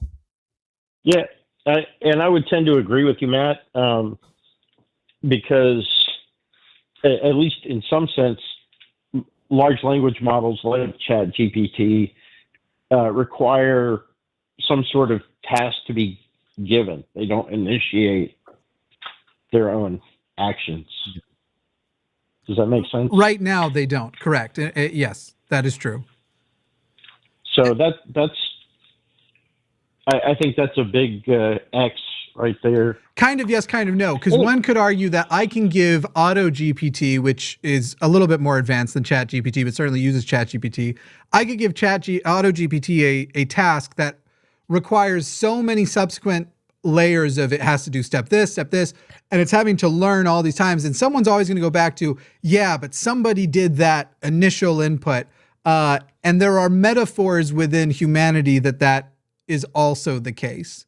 And some of this has to do with whether or not spontaneous thought is real. So, I mean, we could talk about bigger implications, but yes, at some point there's always going to be, even if this computer then programmed that computer, which then programmed that computer, people will be able to sort of say, yeah, but there was a person who programmed at the beginning. And the question is whether or not the program at hand has broken free of, I think it has broken free of the continued influence of that thing. But again, this is more of the story of, will AI become our, overlords and that's kill, the scenario, not just defining AI, but a rogue AI. Yeah, this is the human genocide, because AI was given the task to save the planet and the easiest way was to kill all humans. That sort of like Star Trek level idea. The way before that is, can AI take all of the jobs? Or it doesn't even have to be all of the jobs. Let's say it can take every job except the one guy who's giving it the tasks to do, the first task to do. The world doesn't run if only that guy still has a job. So in effect, when I say every job's going, I'm accounting for that one guy might still exist with a job. Don't know who'd be paying him. I guess AI would be, but Okay. Yeah. Well, good conversation. Matt, just want to say I'm a big fan, been watching you for years. Hope one day I can buy you a beer or something. Cool. I hope it happens before you hate me for something, because that's likely to happen. No, I disagree with you sometimes, but I don't ever hate you. I think you're brilliant. That's all right. We're all wrong sometimes. And you just happen to be wrong when you disagree with me. Exactly. All right, guys. Thanks. Thanks, Shannon. Thanks, Shannon. Bye. Make sure I turn off the right one here. I'm going to have to manually check some of these in the future. Skeptic wisdom speaks. Dillahunty's reason shines. Truth in dialogue. That is the haiku that ChatGPT 4 just wrote for you. And I'm getting it, and I've now asked it to hire a robot to stitch that on a pillow. I will say I saw something, probably one of the more impressive things that I've seen from ChatGPT I saw this morning. And let me see if I can find it. It's a Facebook post from someone. Sure. I know Paula Gia has been having it write Adobe scripts to run tasks that, so the other day he sent me one. He goes, I do this hundreds of times per video, and I just cut out so much of my editing process because ChatGPT wrote the script. I'm expecting to use it for all kinds of stuff like that. I asked it questions about snake breeding, and it was not doing very good. But I would imagine if I asked it for instructions, it's weird that it knows. It's weird that it is more familiar and can pull from data to write a script better than it can for how to fix a broken garbage disposal, which it may get the answer right or give the best thing there. So the Michael Nugent posted this, and it was ChatGPT write a sonnet about atheism in the style of Shakespeare. Yeah.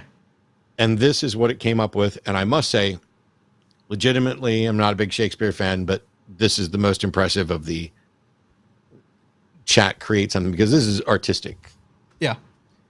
O godless world where atheism reigns and faith in deities has been laid to rest, where reason guides us through life's tangled lanes and human intellect is held as the best. No more we bend to worship at altars old or pray to gods for help in times of need. No longer must we fear eternal scold or suffer damnation for a mortal's misdeed.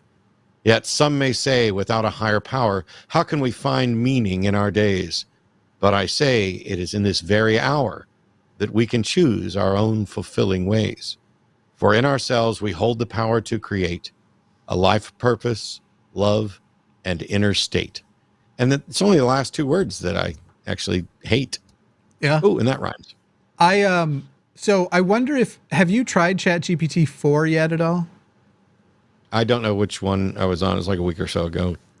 So you have to pay for 4 unless you go through other services. Some services use 4. On the creative end, and even on some of the stuff you were saying, like step by step. And the reason why I'm glad you picked garbage disposal is I know how to fix a garbage disposal.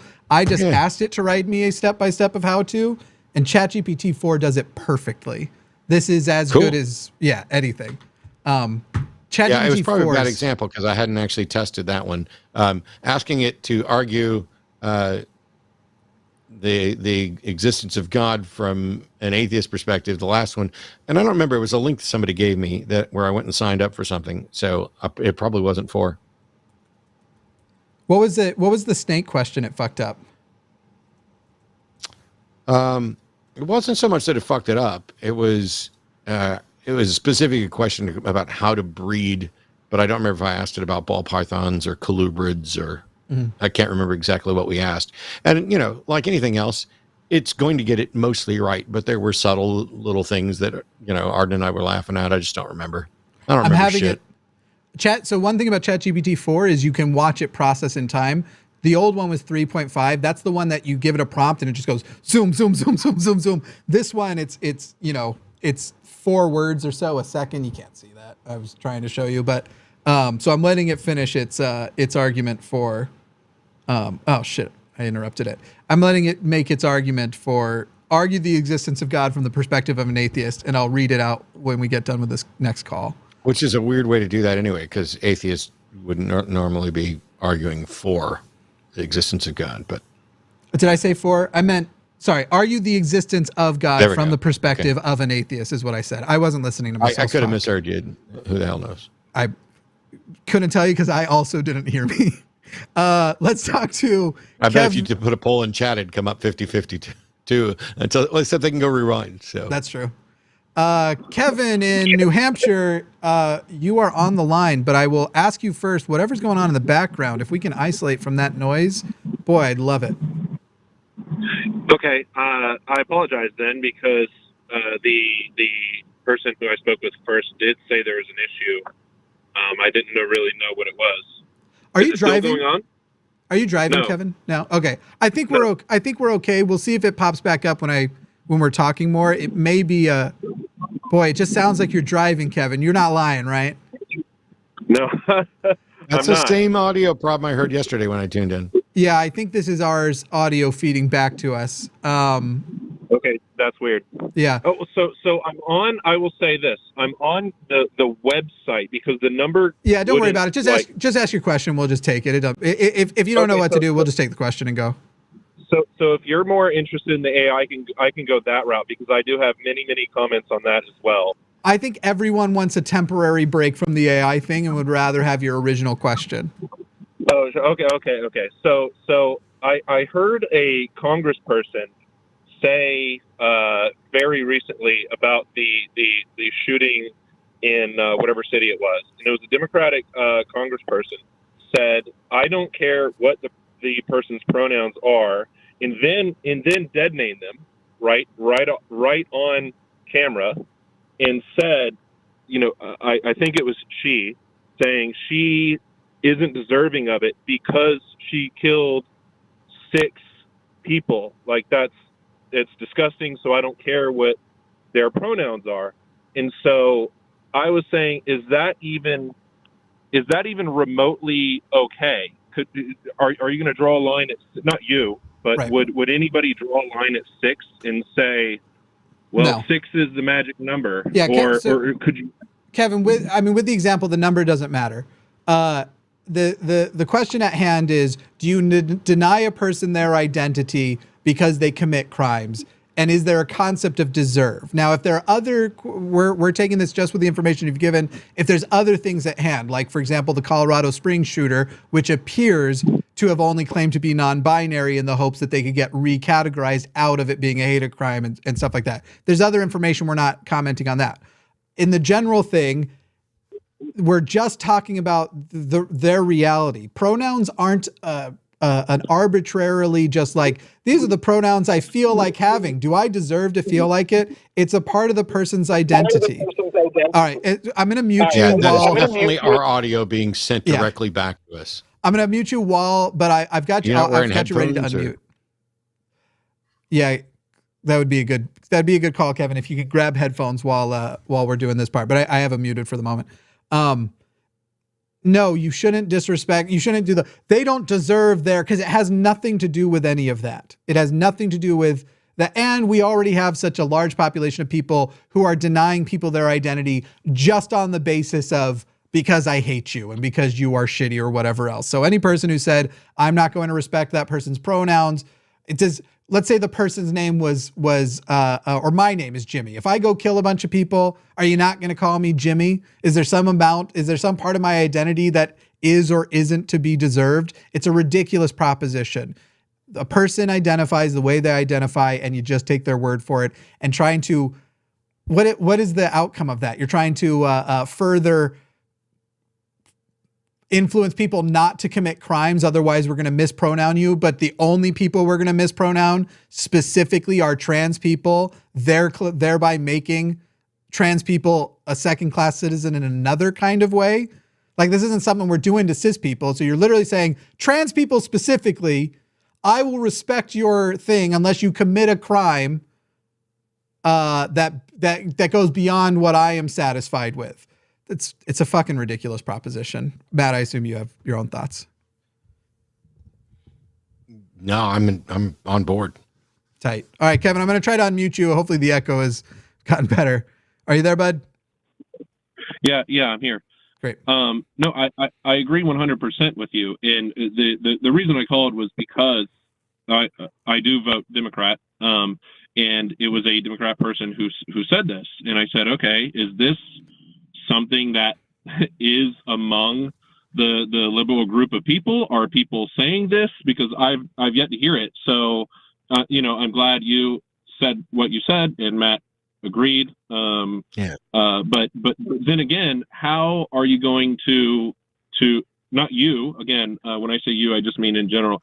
How Sure. are people going to get this across? Because I grew up in the South, and I will say things like that are thought among their community. I don't want to go deep into who it was, but I will say there is a community who are Democrats who would think that way. How can we get across to fellow Democrat liberal people that exactly the words you said, Jimmy, those exact thoughts, how can we get across that thought without saying so many words?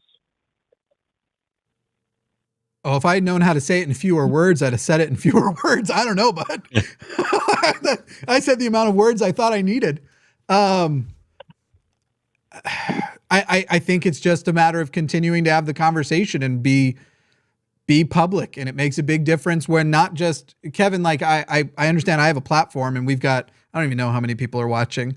We've got roughly 1,100 people watching right now. And that's, I can say it to those 1,100 people, but don't deny the impact of if you're in a group and somebody starts doing that and you go, hey, come on, there's no reason to. It's not hard not to. It doesn't hurt you at all to use their pronouns or her pronouns or his pronouns, depending on the pronoun.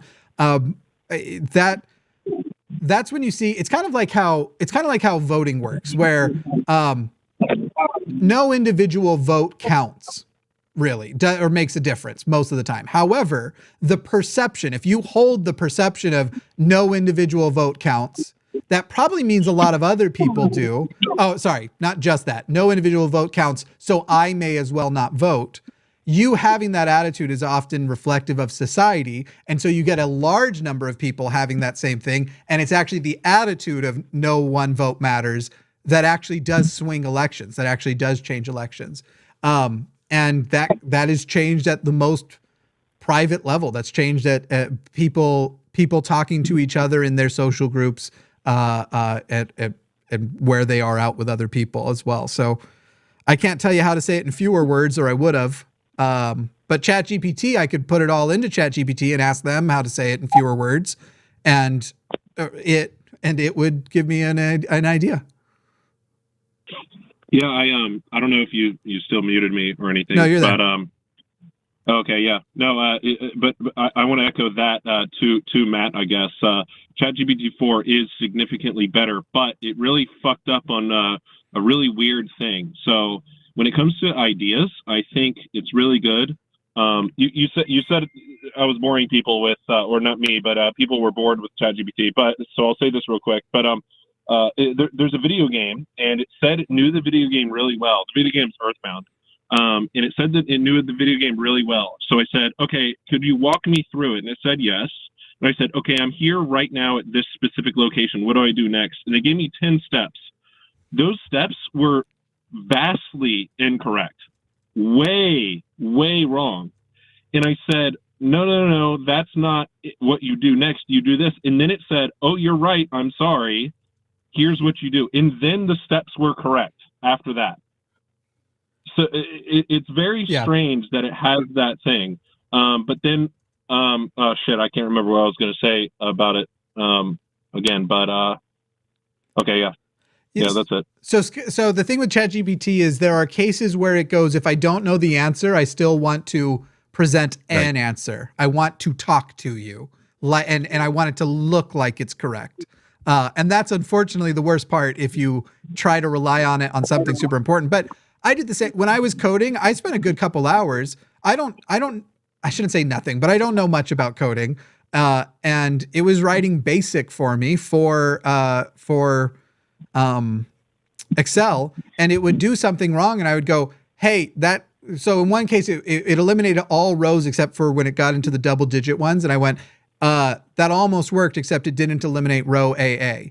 And it went, oh, sorry, here's the correct code. And then the next time did work.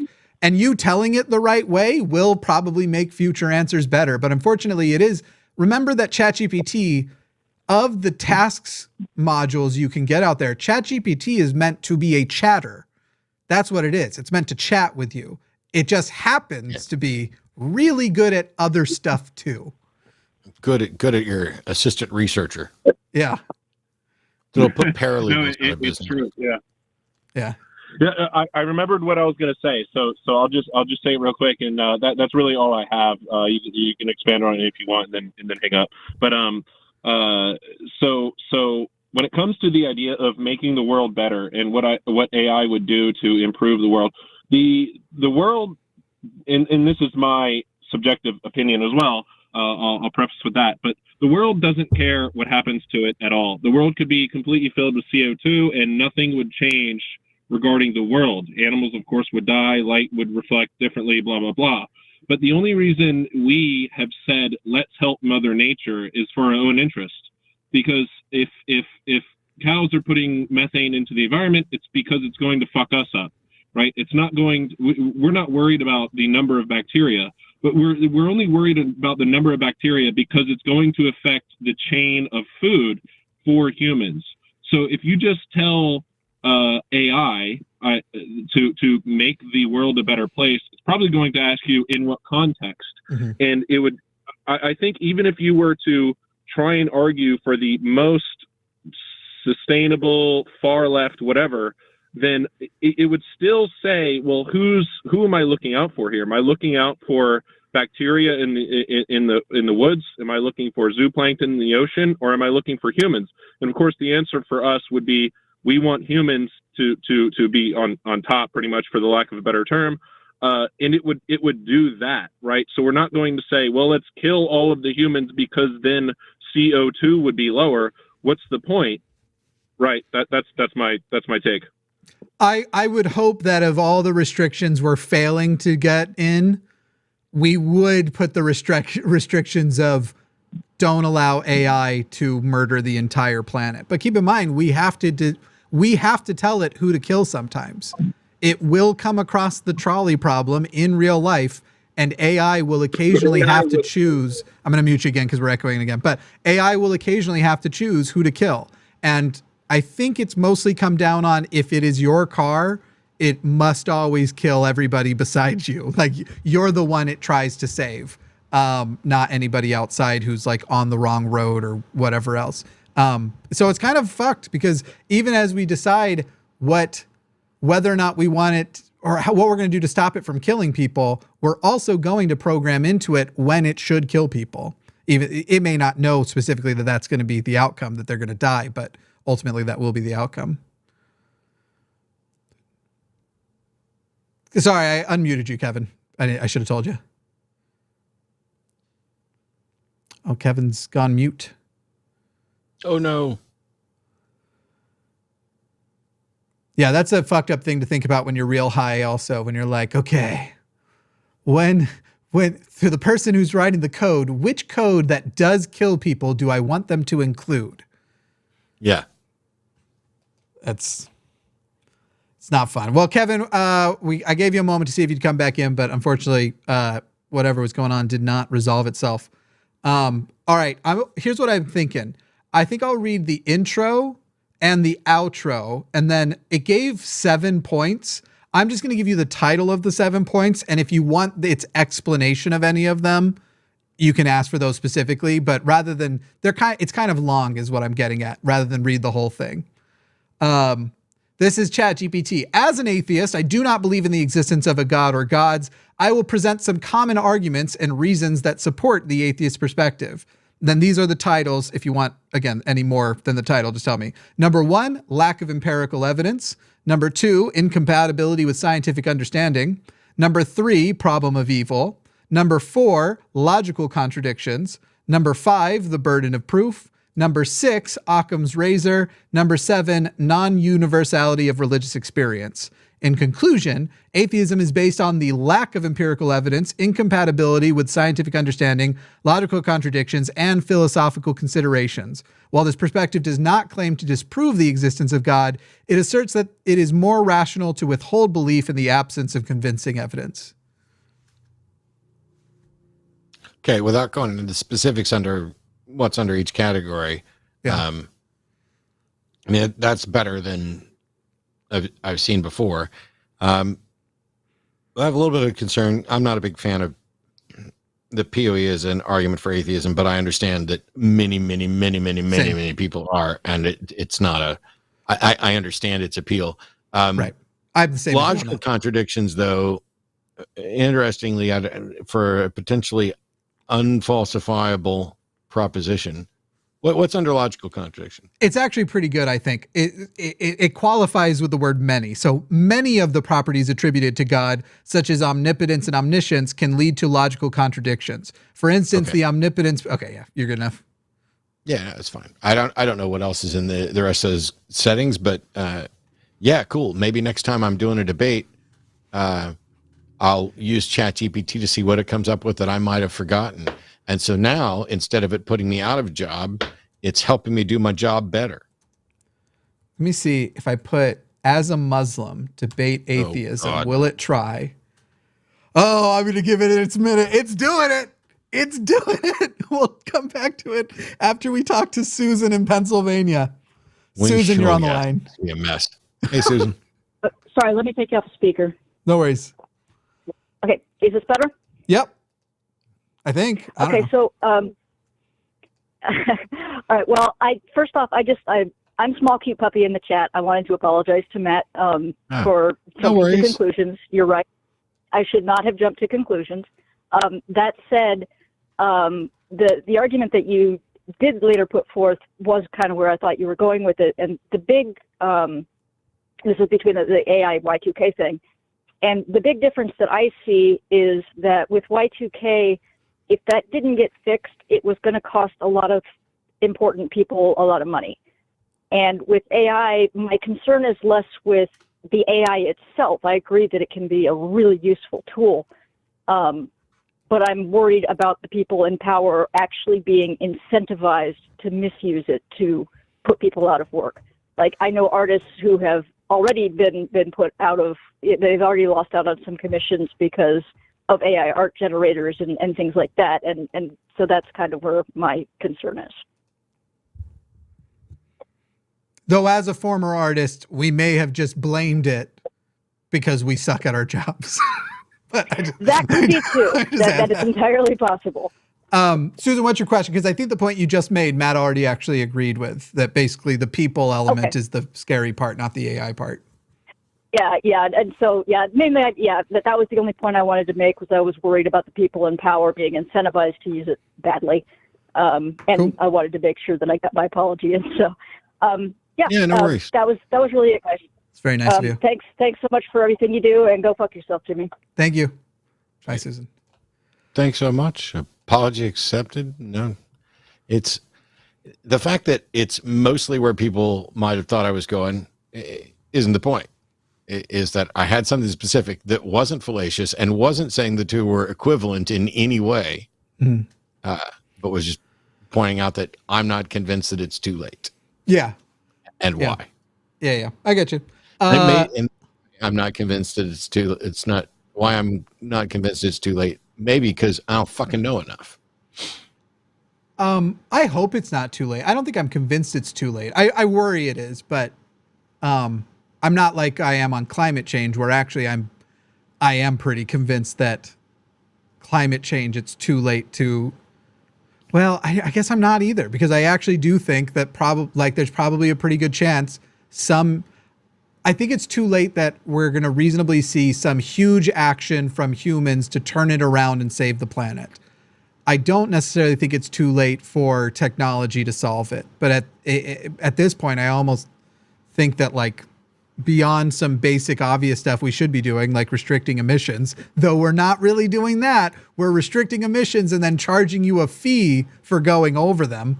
Other than that, yeah, I don't see anything meaningful coming down that'll be people changing as opposed to machines that are pulling it out of the air in some technology we can't conceptualize yet.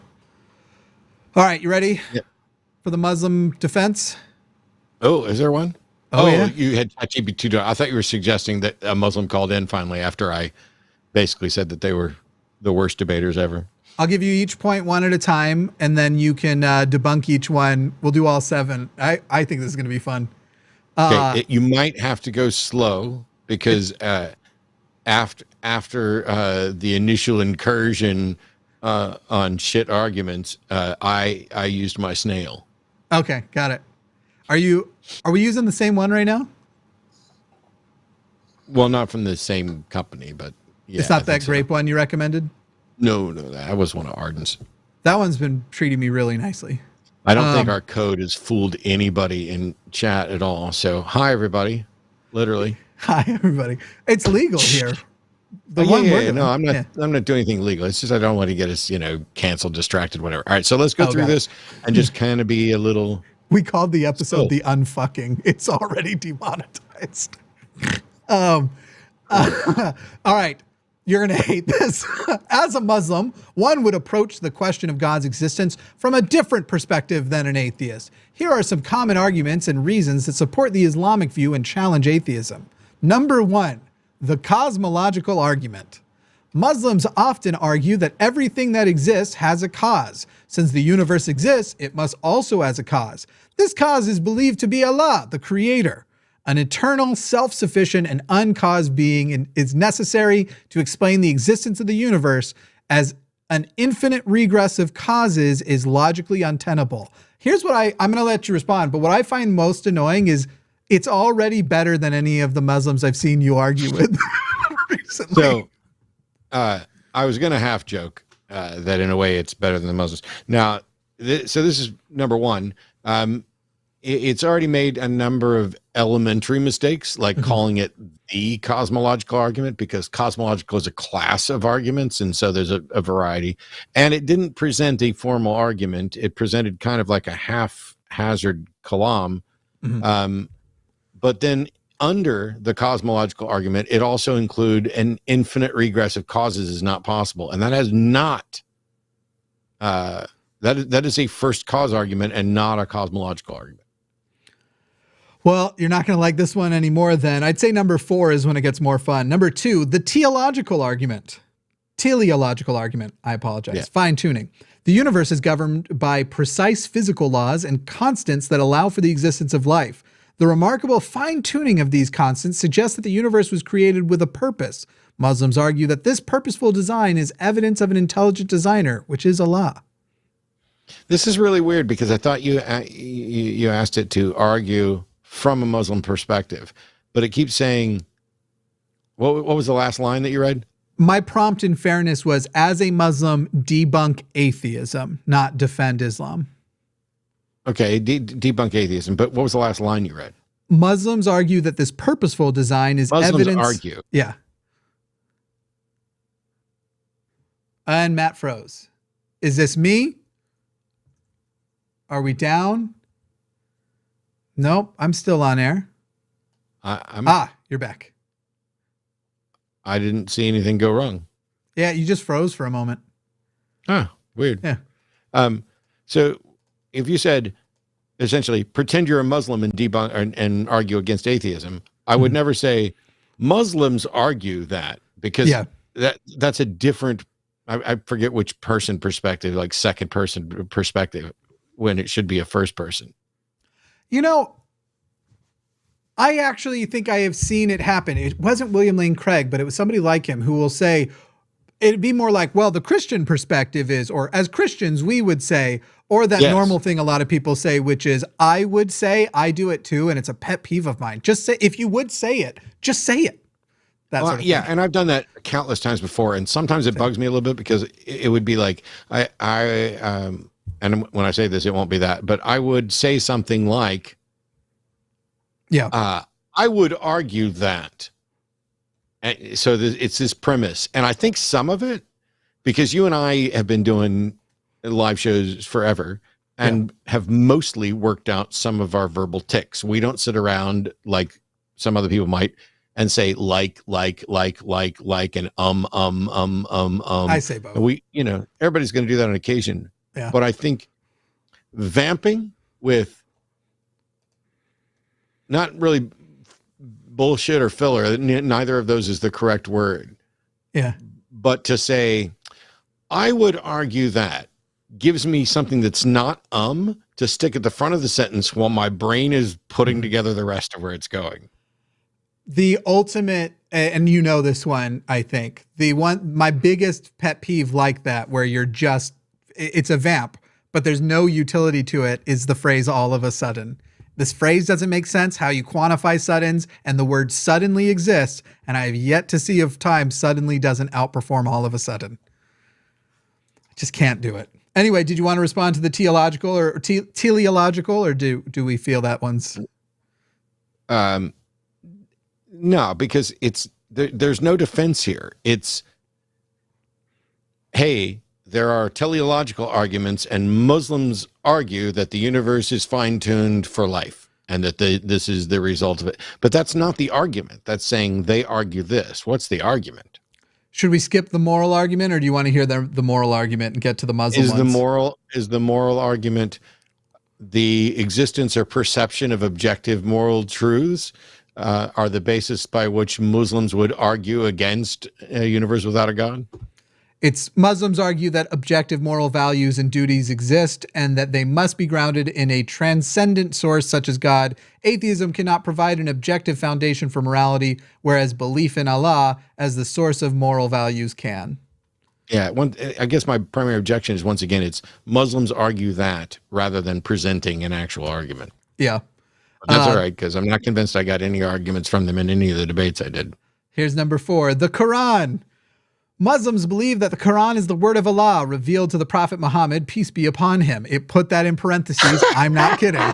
It actually did that. That's why I said you'd like number 4. They argue that the Quran contains scientific, historical, and linguistic miracles that could not have been known or produced by a human being in the 7th century. This is seen as evidence of divine authorship and a challenge to atheism. I think my favorite thing of all of this so far is the thing you just had to correct, where it says this is seen as evidence. Yeah. Not this is in fact evidence. I think ChatGPT is secretly an atheist. That's the problem. Well, I'm pretty sure that since ChatGPT can't actually believe in anything, it's definitely an atheist. But now, oh my God, we're going to get the letters. Oh, so Matt, are rocks atheist? Who cares? Anyway. Yes. In the implicit sense, rocks are atheist. Would it make sense of me to spend any time arguing or trying to defend the notion that rocks are atheists? No, because they're not atheists in any useful sense. But under the strictest definition of something that does not have a God belief, rocks are that. Maybe perhaps atheist of substance is something that could have a God belief and yet doesn't. Maybe that's different.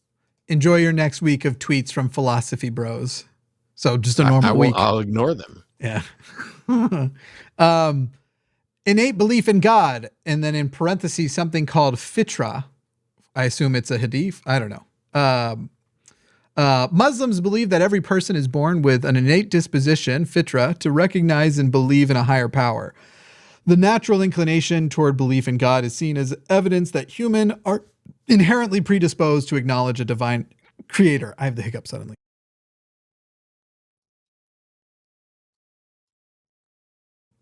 Those hiccups were from Allah. Notice how I said suddenly at the end of that phrase. Yes. You said suddenly. I did. But all of a sudden you got the hiccups. That's true. Both are technically true. I want to know what the origin of that is, because it's not one that's ever bothered me, but I can certainly understand exactly why it would bother you and perhaps why it should bother me, even though it doesn't. I really want to look up the etymology on that. Fitra is F-I-T-R-A-H, and I bet you it'd take you right to it, because I think it's like one of their principles or something if you decide you want to look it up at some point.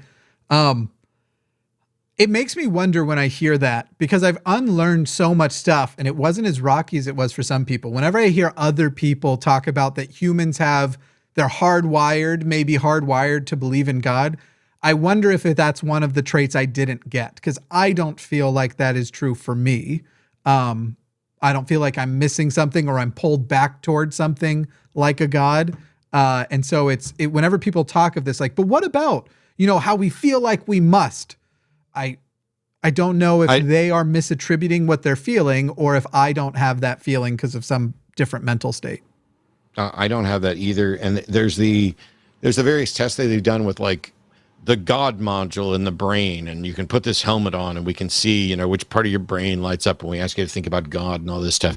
And Dawkins did it and didn't have any sort of God module that they could identify. I've never done the test, but it wouldn't surprise me to find out that I don't have the God module either.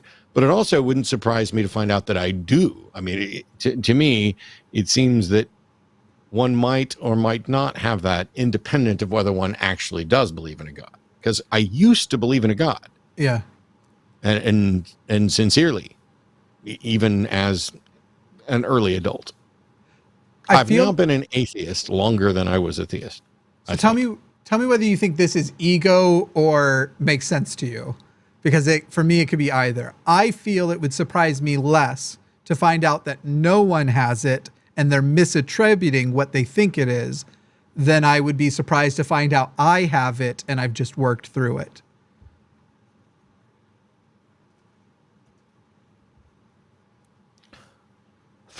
I may agree. I really don't have any way to even approximate which one of those is truly more likely. Yeah. The notion that we've misattributed something in the brain seems really likely, but also we've gone kind of, this is going to sound strange because other people are going to be like, this is just not true. We've gone kind of slowly in our ability to even explore the brain. And so I would think that the testing that showed, and really all it did show is people, and I'm going to get this wrong too, and then the letters are going to come in. There was a certain part of the brain that was more active when people who believed in God, or well, whether they believed it or not, but when they were asked to think about God. Or am I confusing a different study that was the self versus God? Now I'm going to have to look it up. So ignore what I said. Yeah, it's an interesting thing because, I just sit there and I go, hearing Jimmy, everyone else does have it, but you don't, would surprise me more than actually no one has it. That's why you don't have it. It was the which one would surprise is where I guess the ego would come in, because technically neither should surprise more or less. And yet I'm clearly favoring the one where I'm more normal like other humans than the other way around, which I guess that is ego. Okay, number 6, personal experiences. Many Muslims have personal experiences that they perceive as evidence of Allah's existence and intervention in their lives. Let me just say to everybody watching, we're going to finish this and then go to super chats. There's not more calls tonight. Anyway, these experiences, such as answered prayers, spiritual transformations, and feelings of divine presence, serve to confirm their belief in God. Yeah, this isn't so much defending it from a Muslim perspective, but it's like a book report about how Muslims would defend it or attack it. Okay, so here's what I did. I said, could you give an example of number 6? And it's writing, certainly, here is an example of a personal experience that a Muslim might perceive as evidence of Allah's existence and intervention in their lives. But I don't know if they're making this up or not. A young woman named Fatima is going through a challenging time in her life. She is facing financial difficulties and struggles to find a stable job. Feeling overwhelmed, she turns to prayer, asking Allah for guidance and support. One day, after a particularly heartfelt prayer session, she receives an unexpected call from a friend who informs her about a job opening at a reputable company. This job opening perfectly matches Fatima's skills and interests. This sucks. Fatima believes that this sudden opportunity is not a mere coincidence, but a direct response from Allah to her prayers. This experience strengthens her faith in God and convinces her that Allah is actively involved in her life, providing guidance and assistance when she needs it most. Personal experiences like Fatima's are common among believers of various faiths, which just debunked the rest of it. Anyway, while such experiences may not constitute empirical evidence for the existence of God, they can have a profound impact on an individual's belief and reinforce their conviction in a higher power. I feel like its final paragraph was kind of a debunk as opposed to a support. I thought that too at first, but I think it's not. And I'll tell you why in a second. Is that the longest? Is that longer than the others combined? The actual item wasn't, but then I asked it for an example, and the example was. Okay. Yes. I missed you asked for an example. The reason I don't think that it is debunking is because specifically of what I think you had asked it. Yeah. Which was to defend to argue against atheism. And so it's okay to say that as a Muslim, these types of things are reported in Islam and others, because those other, for example, Abrahamic traditions, there are perspectives where that's viewed as the same God as Islam. And in any case, if in any case a God is answering prayer, that would counter atheism. So. Then the final one was the problem of meaning and purpose. Atheism is often criticized for its inability to provide a sense of meaning and purpose in life. Muslims argue that belief in Allah provides an objective basis for finding purpose and meaning, as well as a hope for an afterlife that transcends the limitations of the material world.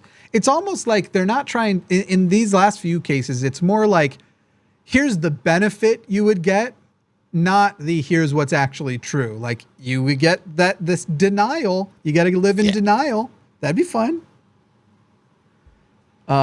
Anyway, in conclusion, and then it briefly repeats the rest. All right, let's do super chats. Call it a night. Any super chat? I'm gonna up the minimum because we already kind of have a few in here, but also it's been a little bit of a while, so we're gonna switch it to anybody who's done $5 or more up to now will still be read, but then from this moment forward, it will be $10 and up. So we're just expanding that up to the 10, and I'm gonna replace the pin in the chat there. Good. Okay, that is done. Let's go over to, let me make sure I have that set up. I'll be honest, my heart wasn't in pre-production today. It's just been a long week, but we're making it. Anyway, starting here with $10 from Grimbeard. Unfork yourself, Jimmy. That's funny. Did I write fork in the title, or did I put? You put 2 hashtags. Okay. Which I couldn't copy to Twitter because it would turn it into a tag in Twitter. Yeah. So I had to change what I just did on F.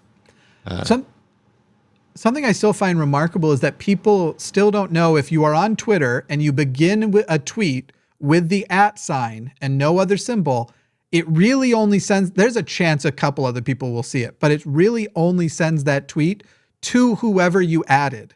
If you want it to be a tweet that everybody reads, but includes that person being tagged, you need to put at least a period at the beginning of the tweet. I get tagged a lot like this, and just thought I would mention it to people because, yeah, so that's been how it's been that way for over 10 years, and you're still doing it. So, on all of a sudden, evidence of the phrase, this is from Merriam-Webster's etymology, evidence of the phrase all of a sudden goes back to at least the 17th century, and for some inexplicable reason, its use persisted while the noun sudden and its other set phrases formed with prepositions in, on, upon, and at gradually fell into disuse. Linguistically speaking, the noun sudden lives on as a fossil in the modern expression. We're not exactly sure why all became fixed in the expression either, but it does emphasize how entirely sudden or surprising the occurrence is, and it's had that same function for quite some time. In 1614, the quote was, "They would needs have a golden calf instead of Moses to go before them, and therefore all of a sudden they came with great violence unto Aaron." The fact that the expression is not clearly understood from the meanings of its composite words, but has a separate meaning of its own, makes it an idiom. For centuries, this idiom had existed with the indefinite article a, and it's in that form that people recognized it as being correct. Whether or not the construction all of a sudden or the slangy all sudden, which I've never heard, never either, will gain recognition and acceptance yet to be seen, but its online uses as well as its use in speech happens quite a bit, and the people who watch and listen to such things are watching and listening. Well, that's weird. I can't get past, like, one of the first things you said was we dropped former prepositional uses of it. It seemed to me you were saying people used to say at sudden or upon sudden or things like that. That's worse. In a sudden, on a sudden, upon a sudden, at a sudden. It's strange. But this last sentence on here feels like it's a ChatGPT sentence, because it's like, might be. And the people who watch and listen to such things are watching and listening. Well, that's just a tautology. Why? Let me see what ChatGPT actually says. Why do people say all of a Sudden. I'll give it a minute to write that. Because they're silly. At a sudden, upon a sudden. It came upon a midnight sudden. That's awful. I hate it so much. But, go on. Well, it came upon, that sentence is in fact structured the same. Wow. So now it actually makes more sense to me that, like it came upon a midnight clear or whatever. Dreary. So that's upon a noun. It just hits the ears so poorly. Quantifying suddens. That's always been the thing. I've been hung up on this since I was a teenager. If you can have a sudden, can you have multiple suddens? Can you have 30 suddens? How many suddens can one possess? Does it exist in? It's just a weird thing that someone would want to quantify. The phrase all of a sudden, it's pretty much the same thing you said. You used to describe probably just went to Merriam-Webster and with an early version of sudden Eyne, E-Y-N-E, sudden Eyne, appearing in works by the English playwright John Haywood. It could be making this part up now. Who knows? Is that pounds? Yeah, 30 pounds from Freya Coulter, feeding the algorithm and unforking the channel at the same time. Sorry, the week was so crappy. It was a tough week, but this was actually a really fun night. Even when it got tense, I enjoy arguing with my friends. I really do. Yeah. I enjoy arguing with people who can actually argue. And move on afterwards also, not take it that's the hardest part, is when you get a call from someone who's like, oh, I thought you didn't want to talk to me anymore. Like, why? Because you said that you disagreed with me on this. Well, that doesn't matter to me at all. Why would I want to be friends with only people who agree with me? I hate myself. Why would I surround myself with clones of myself? Steve, I especially like arguing with people who don't judge an argument before they have enough information to. We're back. Steven Saunders says, "'Cause I want to support the channel." Thank you, Steven. I appreciate that you wanna, and we want to have you here. I do want to reiterate because of some comments that have come after the video I put earlier, and I feel I said this clearly before, but I want to say it clearly now. Yes, we are going to expand what happens on Patreon. Yes, membership through there or the website that's going to be launching will get new stuff. But fundamentally, the core thing that people are here for will remain on free platforms. We're not going to hide the Sunday show or 'Cause I Wanna or the Hang Up. None of that's going to get hidden behind a paywall. There were a couple of comments that seemed to have misinterpreted what I had mentioned about how expanding into membership and Patrons will be security for us. And so I just want to make sure that I made that a little bit clear.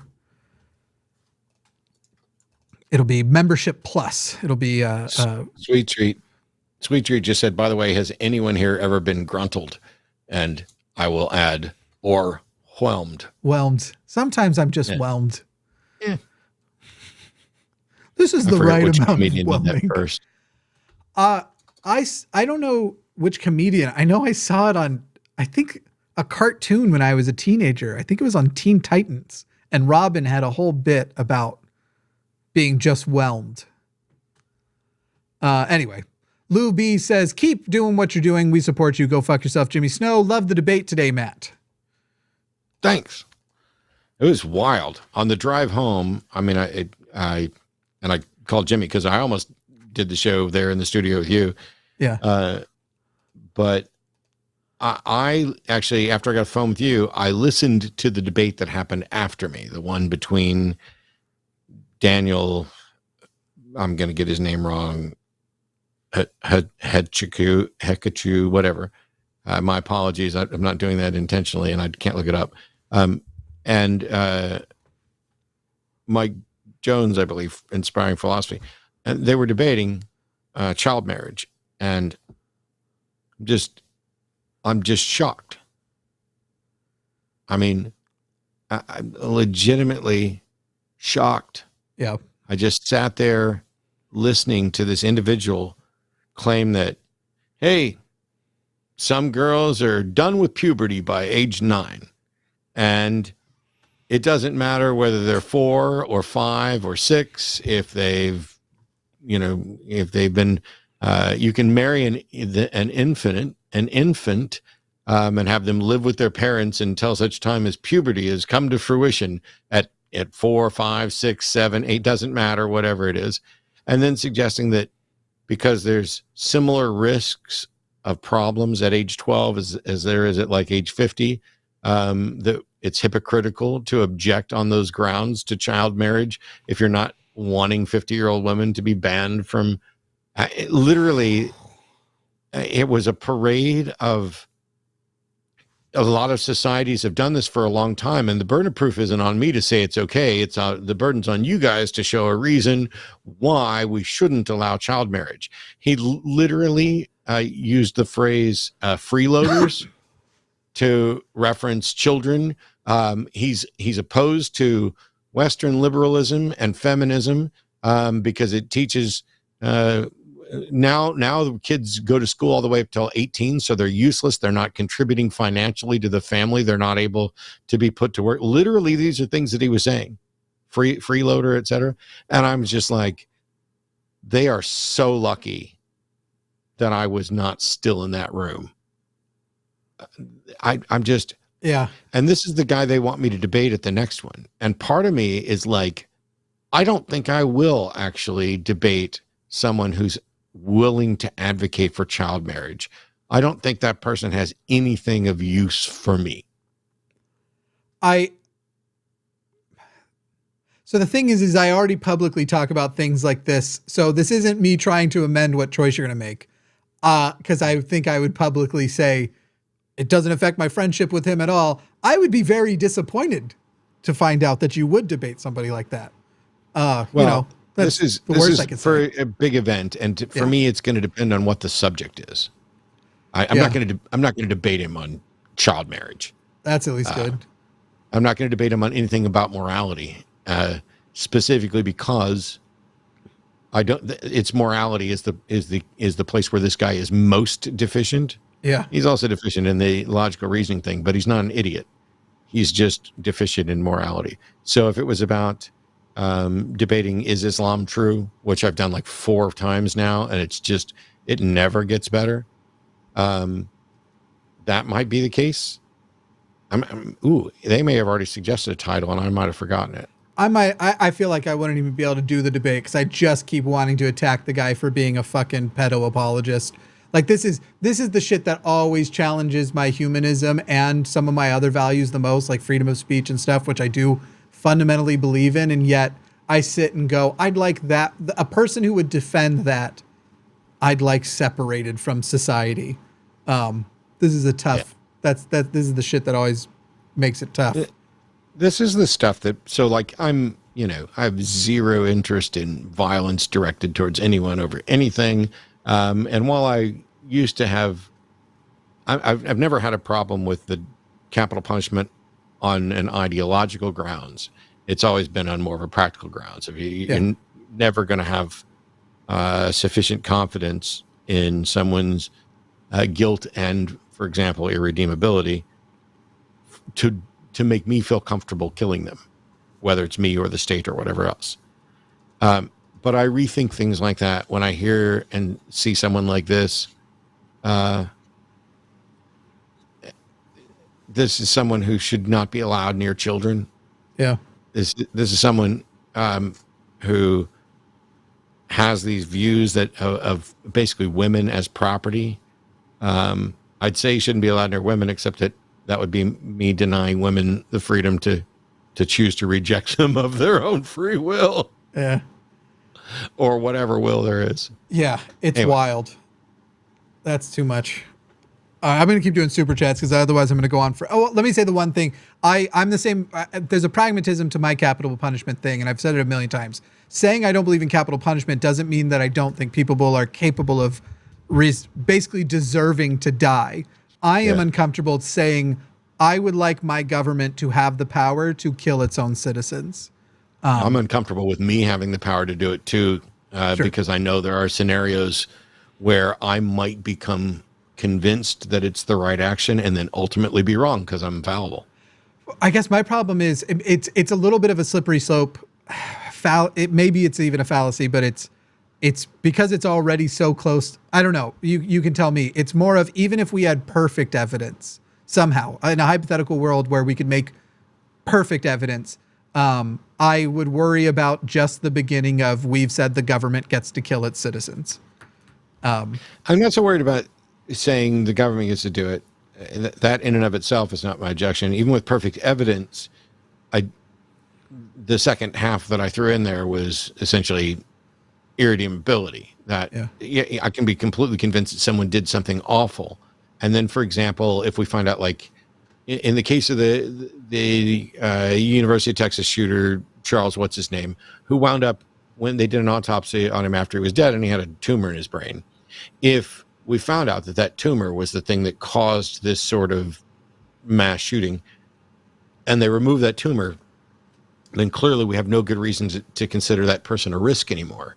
Yeah. And as there's no risk of recidivism, and the proximate cause of this has been removed, if the individual demonstrated remorse for it, I think it'd be fair to say that that individual is no longer the same individual, and all of our reasons for putting him to death vanish, except for vengeance. Right. And I don't know. I hadn't really thought beyond that point to say, okay, I'm just against vengeance, because maybe I'm not, and maybe vengeance is justified in some scenario. I don't know. But I'm not. I think vengeance comes into one of those things where it's, I think I fundamentally am against it, while I'm incapable of empathizing with some people who exact it, with going like, yeah, this was technically wrong, person who murdered the person you discovered had, just put whatever example you want in there. Technically it was wrong for you to go and exact that vengeance, because that's not the way it's. However, I kind of hope they throw out your case on a technicality. That kind of shit definitely happens. Anyway, continue on here. We got this one. Man, Lou B got their money's worth on that one. Chris Saxton, thank you very much. RPG Debunk says, might sound weird, but recent events made me want to make a video on how to check for malicious code in any application/file. Hashtag go fuck yourself, Jimmy. Hashtag FU2, Matt. Look, if you can find a way a human can do that currently the best machines are failing to do, that would be tremendous. And my only worry is, you said you'd make it a video, so it won't work for much longer. The moment you say, here's how to stop this type of attack, if that was widely adopted, I guess might be the bigger thing. That's the moment that they just stop doing it that way, and they figure out a way around your thing too. And now you've added human error. All you got to do now is figure out how to exploit that. But you should do it anyway. I'm not saying don't do the video. $10 from Robin Webster. Matt, your debate as I prophesied. Big smiley. Here is some tech dough. GFY Jimmy. Thank you so much. Awesome. Thanks, Robin. Robin the Prophet. Hank says, just smashed my Breckley, and this is a nice surprise. My Brekkie. Just smashed my Brekkie. Breakfast. Yeah, and this is a nice surprise. Good morning, and go fuck yourself, you saucy buggers. I did not use the right accent, clearly, to read that out. Tremendously generous. My goodness, I don't know what even to say. $299.99, $300 from K-Bean. I upped my Patreon tier from 30 tier to the $50 tier the other day. I watch every single show on this channel, and it's important to me. I hope this helps a little with the financial hit y'all took this week. I love all the hosts on this channel, except that Jimmy guy. He can go fork himself. I totally agree. Thank you so much. I'm sorry that if I have credits ready, I do. You won't be in the credits yet. I'm only doing that every couple weeks at the moment, and this. I probably would have done it this week, seeing all the patrons who added, became a new patron at that credits level. yesterday I kind of went out by taking a laptop and doing work at my brother's house so I could occasionally like hang out with my nieces and eat with them. That's the closest to a break I've had. So actually, this is the break I've had this week of nonstop changing passwords, downloading new software, doing research, and then also handling, for example, I still don't have completely back. Let's see if they've changed that before I make myself a liar. Before the show started, I still did not have Jimmy Snow, my personal channel with over 350,000 subscribers, back entirely. Yep, it is still currently, I can go look at it in studio, but there are specific things on it I cannot change to what they were pre-hack. So yeah, it's still an ongoing process. And last thing I'll just say about that, at least in response to this super chat, is it fucking sucks. It has been fucking awful. Anyway, but a big thank you to everybody who's been so supportive. Thank you to Arden, who has been, every time I've called her and said like, hey, if you would help with this would take something off my plate. She doesn't even, if it bugs her, if it annoys her at all, she hasn't hinted at that at all. She's just been like, yeah, totally. I'll do that for you as soon as I can. Yeah, so my girl's the bomb. Arden's great. Arden has been super helpful this week. And then all the hosts, including Matt, have been super understanding. Seth Andrews will be back on the show with us soon. We haven't set the date yet, but Seth was the one that we had to cancel and haven't rescheduled yet. You did get Arn and Mr. Didi's show last night. So everybody's been being great. All of that has been phenomenal. It still sucked, but it sucked a little less because of all that. I think I didn't read that one. Sorry, do you feel left out that you're not reading any of these? No, you're fine. I'm listening and enjoying life. Fat, dumb, and happy. I'm going to do this. I'm going to be joining your chemical state I try not to before midnight because there's more work I can get done, but I can't do both. I'm not a functional high person. I have to go, okay, it's bedtime. Yeah, I wasn't convinced that I was going to be functional in that sense. Yeah. Tis but a scratch said, glad the line is back. Don't forget those likes, people. Go fuck yourself, Jimmy. Yep. Go on. No, go. 10 pounds from Sapient Haggis says, the very first restriction on AI should be, you are absolutely forbidden to create anything resembling Skynet. But what's the line on resembling Skynet? Because there's some things out now that resemble Skynet. Yeah, I think, I remember back watching Doctor Who ages ago and dealing with a lot of other sci-fi and the robots are going to take over and this is going to be bad and everything. And, there were people like Isaac Asimov writing in science fiction about, the first rule of AI and all these things. I think that, I don't know what is likely to come down the pipe and at what pace. Yeah. I just don't know that. I don't think that we're remotely in a position where we can't take some action against it. If not, well, then we'll go to war. We'll take away their electricity. In the shortest term, I would say some of the stuff that disturbs me the most is the development of these tools in AI in China, for the way they're trying to incorporate these tools to affect their detection and shaming people due to their this sort of social credit score stuff they're doing over there. That stuff is fucking dark and disgusting, and there's no way to talk about it before people start to go, does Jimmy really not like the Chinese government? It is far worse than the American government. I'm just going to say that straight out. And I don't love the American government. I speak a lot of shit about the American government. Some of the shit they're doing in China and the way they're utilizing these tools and the way they're developing them and some of the experiments they've done, like using facial recognition to make sure that you are specifically seen on a digital billboard. You not only do other people see it, you're seeing your picture. It's following you basically and putting your face up on a digital billboard saying this person defaulted on a loan or whatever else, just shaming you. That shit's fucking nuts. And if there was a way to internationally make things illegal, Jesus Christ, the human rights violations coming out of some countries as they develop this stuff is Gross. And it's weird we don't talk about it more. Anyway, David Evans, have you guys heard of Roko's basilisks? If so, any thoughts on its possibility? Also, keep doing what you're doing. Love the show. Matt, you're awesome. Jimmy, go fuck yourself. Roko's basilisk sounds familiar. That does not sound familiar to me. A thought experiment which states that an otherwise benevolent artificial super intelligence in the future would be incentivized to create a virtual reality simulation to torture anyone who knew of its potential existence but did not contribute to its advancement or development. I've heard many thoughts experiments like this, and none of them, they all basically suffer from the same issues.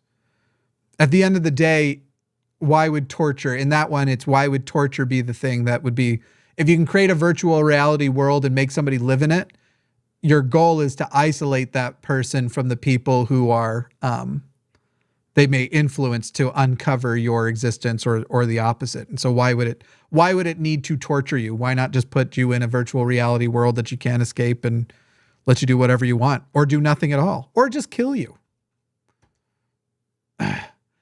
$20 from BW Dingus.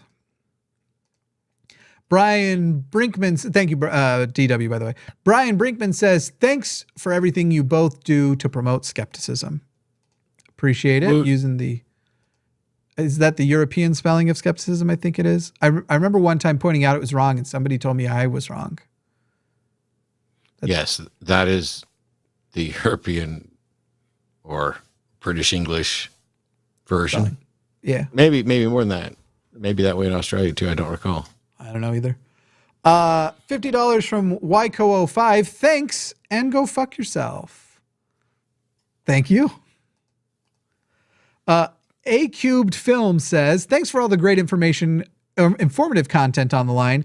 All the hosts do a great job, but the production seems a little sublated at times. I listen daily, so the recent hack made me realize I need to get on Patreon and support the line. Go fuck yourself, Jimmy. Woo. Thank you. How long is it going to be before you're no longer comfortable with people telling you go fuck yourself because you know what it really means? Yeah, someone brought that up the other day. I think because it's... So, look, right now, if somebody sneezes, if I sneeze and someone says, bless you, I don't go, oh, that's technically a compliment or you wishing well on me or react. It's become just a turn of phrase that's almost a reaction. And so I still don't internalize go fuck yourself as like, I think you're amazing. And because it's become a pretty funny joke, and I really enjoy watching when a guest host doesn't know the joke and we see how long it takes before the guest host asks why these super chats are coming in. I doubt I will tire of it, but I could be wrong. Sapient Haggis says, tonight's show was totally scripted by a room full of AIs operated by highly trained monkeys and buggered about with by a human. Matt and I weren't actually here tonight. We are off go-karting.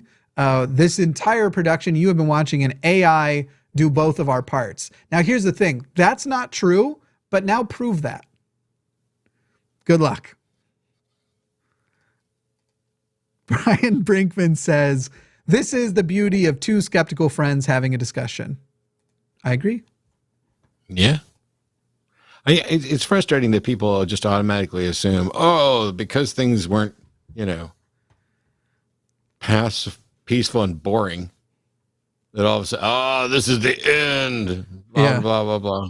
I'm looking forward to other comments that I've seen based on other times we've had shorter but little spats where it's like, it'll be either that I put you in your place or you put me in my place. Those types of things. God damn it, it was epic. Yeah. Finally. Jal Bowdy for $5 says, the scary isn't the automation in and of itself. It's the improvements. It's that the improvements will be applied in service to capital without regard to the people. All right. So I've been very doomer all night. Here is my ray of hope. It doesn't help you to be a billionaire if the only people with any money are billionaires. Yeah. To be a billionaire, you need poor people to exist. You need middle-class people to exist, upper class, and you have to be a class above all of those for that to have any value or significance. And because it's not literally about the money, though it's weird how much they hoard when it isn't, it's about a feeling of status and power. It is in their interest to make sure that at least poor people, middle-class people, and upper-class people still exist. And maybe that does something if they can anticipate it. So it could be that how terrible people are saves us. But it's like when you were talking about, the corporations are just going to, unchecked, replace over-the-road truck drivers with AI drivers as quickly as possible. But I think that doesn't take into account that if they do that and it actually cripples the economy, that's not in their best interest. It's in their best interest to do a timed rollout that doesn't cripple the economy and encourages that portion of the market that used to be a truck driver and earning a living there to get a living somewhere else. Otherwise, they're not going to get any money, and they're going to end up, paying a fortune for trucks when nobody can buy anything. I agree that that's the pragmatic approach, and I hope that ends up being the approach that's taken. Again, I'm ruined by climate change. The fact that is true of things that they then didn't do right. With climate change, basically. And so it's hard to figure out I think humanity will probably survive it all. But I also am interested in individually surviving it too. And people I love and care about, and then more broadly humans in general. But in that order, there's one or two people I prefer to live even more than myself, but then it's them, me, family and people I love and like, and then society at broad.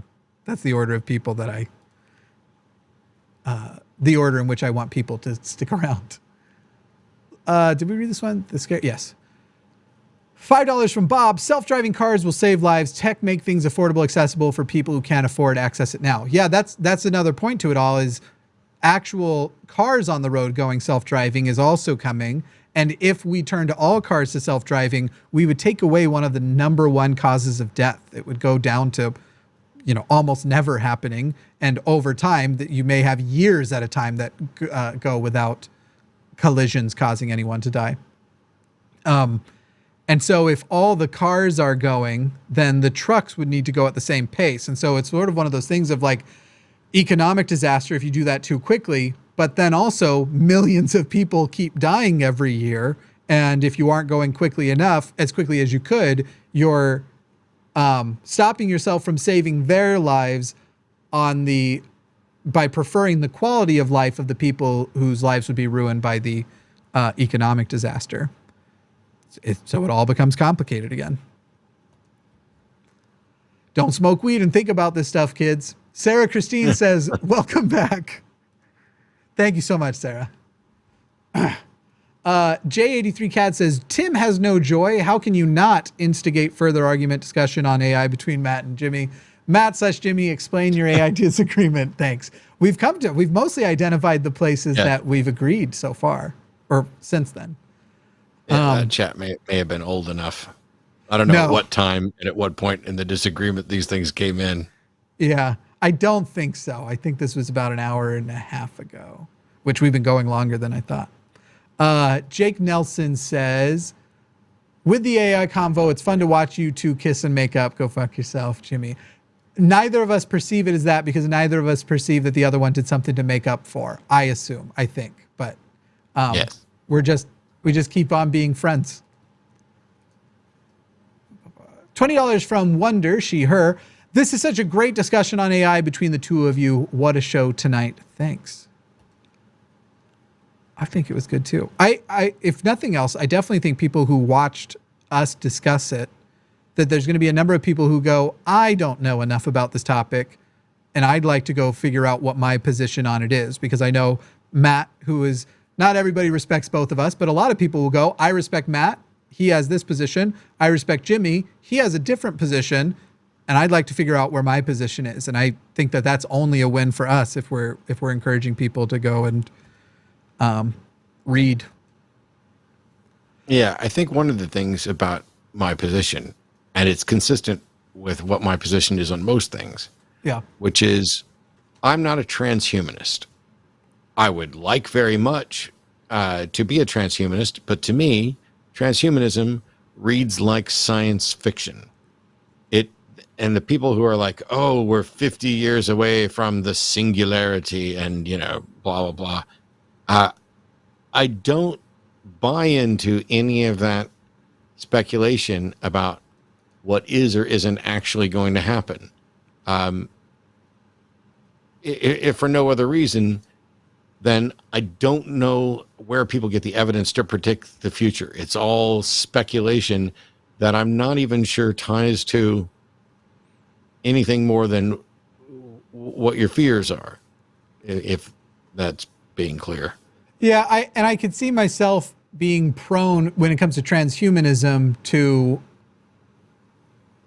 want it to be true, and so I have to actively make sure that I'm not letting that do the same thing it does to religious people, because people like myself, and there are many people who are much worse than I in this realm, but are medically desperate for not necessarily the conclusion, but the advancement of transhumanism. And so, yeah, the prospect of being able to, replace a significant number of, I'm more interested in organ replacement than brain enhancement, even as brain enhancement is apparently the first thing we're trying to hit, because there's actually a lot more funding into that sort of thing, brain enhancement, brain expansion, and more companies taking up things like that than are taking up, like, what if we made a robot pancreas? Which is unfortunate. I mean, we already have kind of robot pancreases, but. Good, because I'm going to need one. Well, I just mean the external pumps. That's pretty much, we've already got the ones that people use that, like my brother and my sister both use.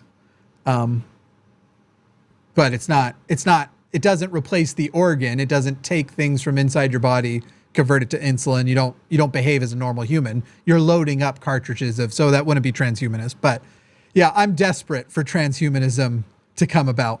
And so I have to weigh that amongst as I'm looking through everything.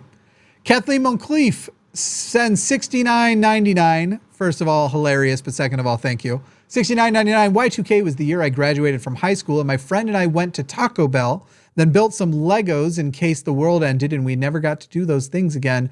Priorities, LOL. And we were both home by 5 p.m. because there was a bad storm.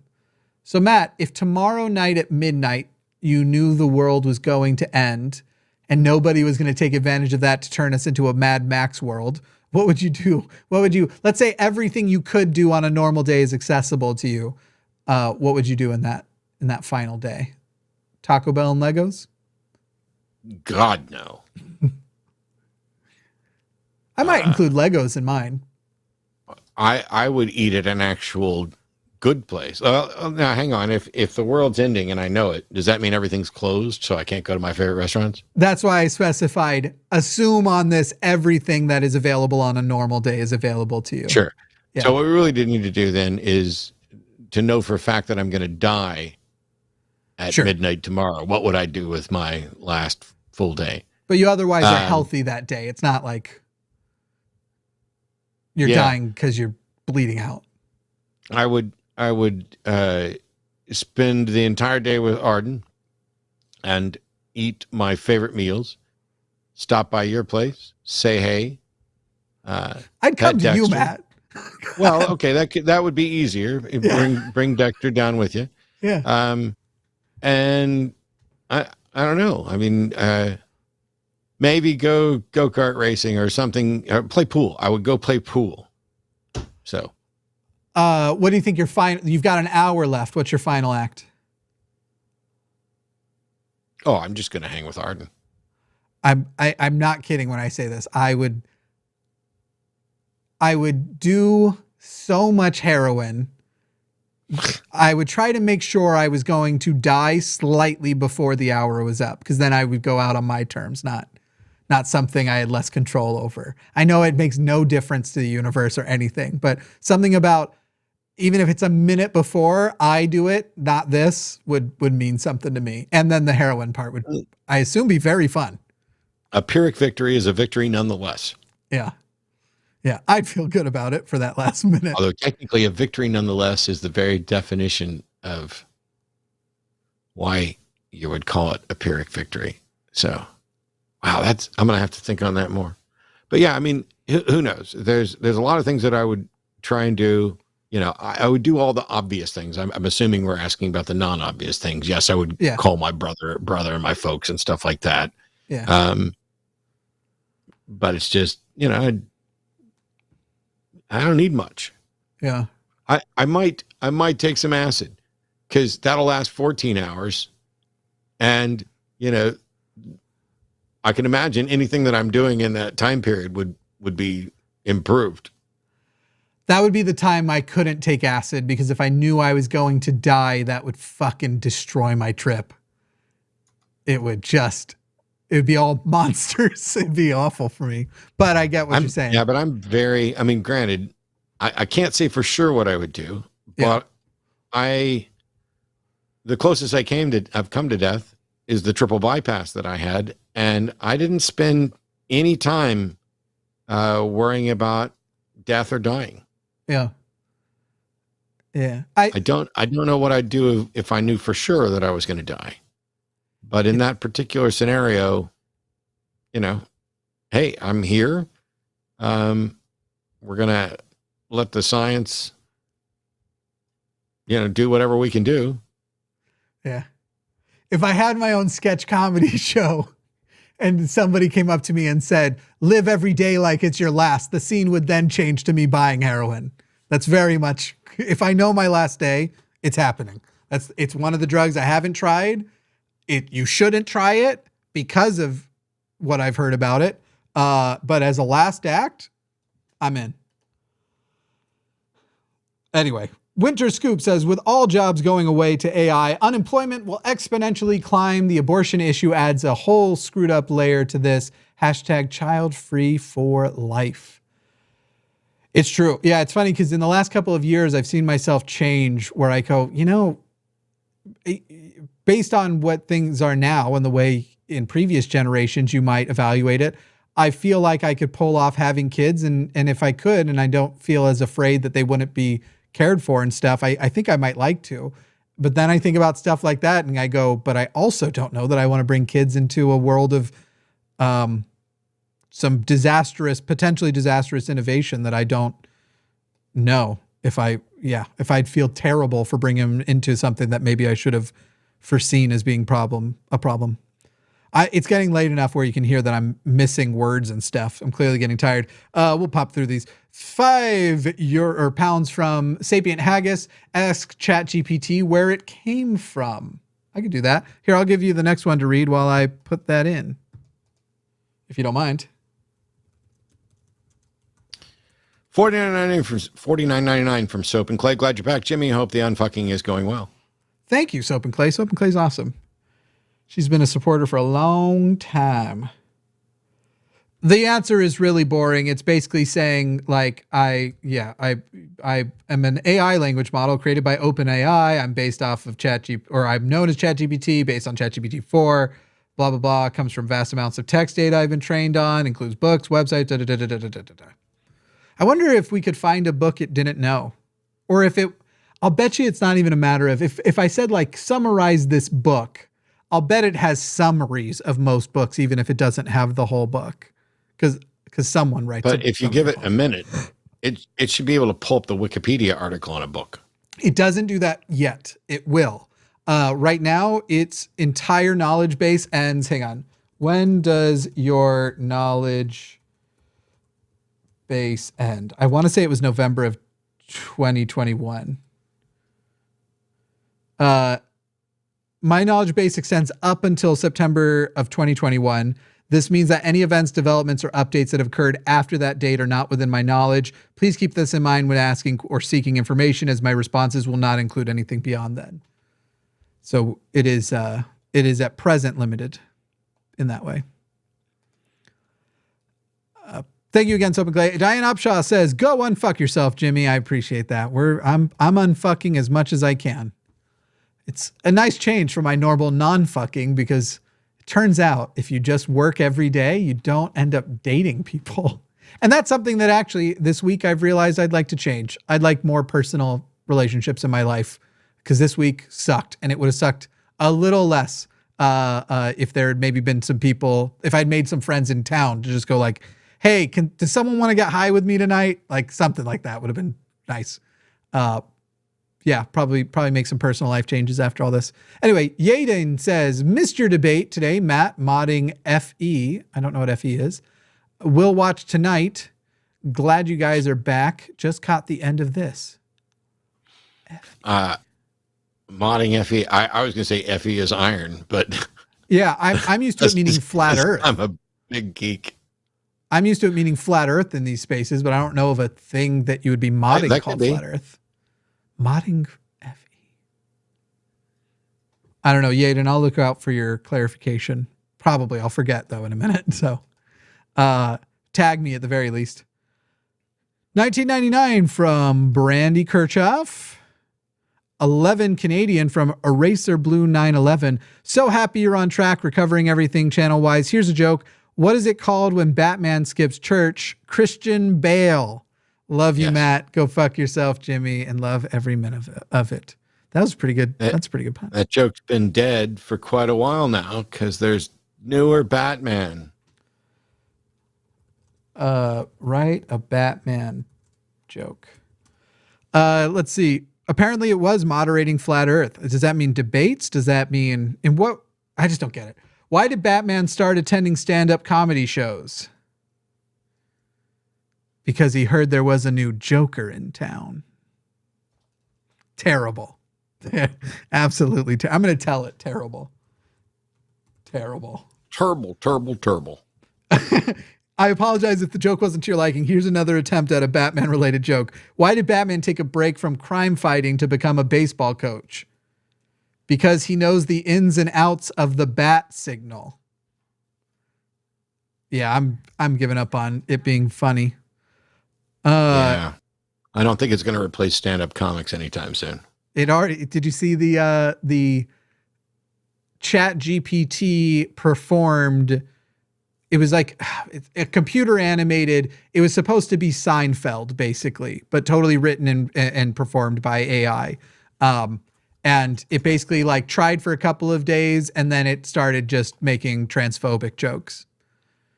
And it wasn't even really jokes. It was literally like, what's the deal with trans people? They think they're a different gender, that level of thing. Pretty bad.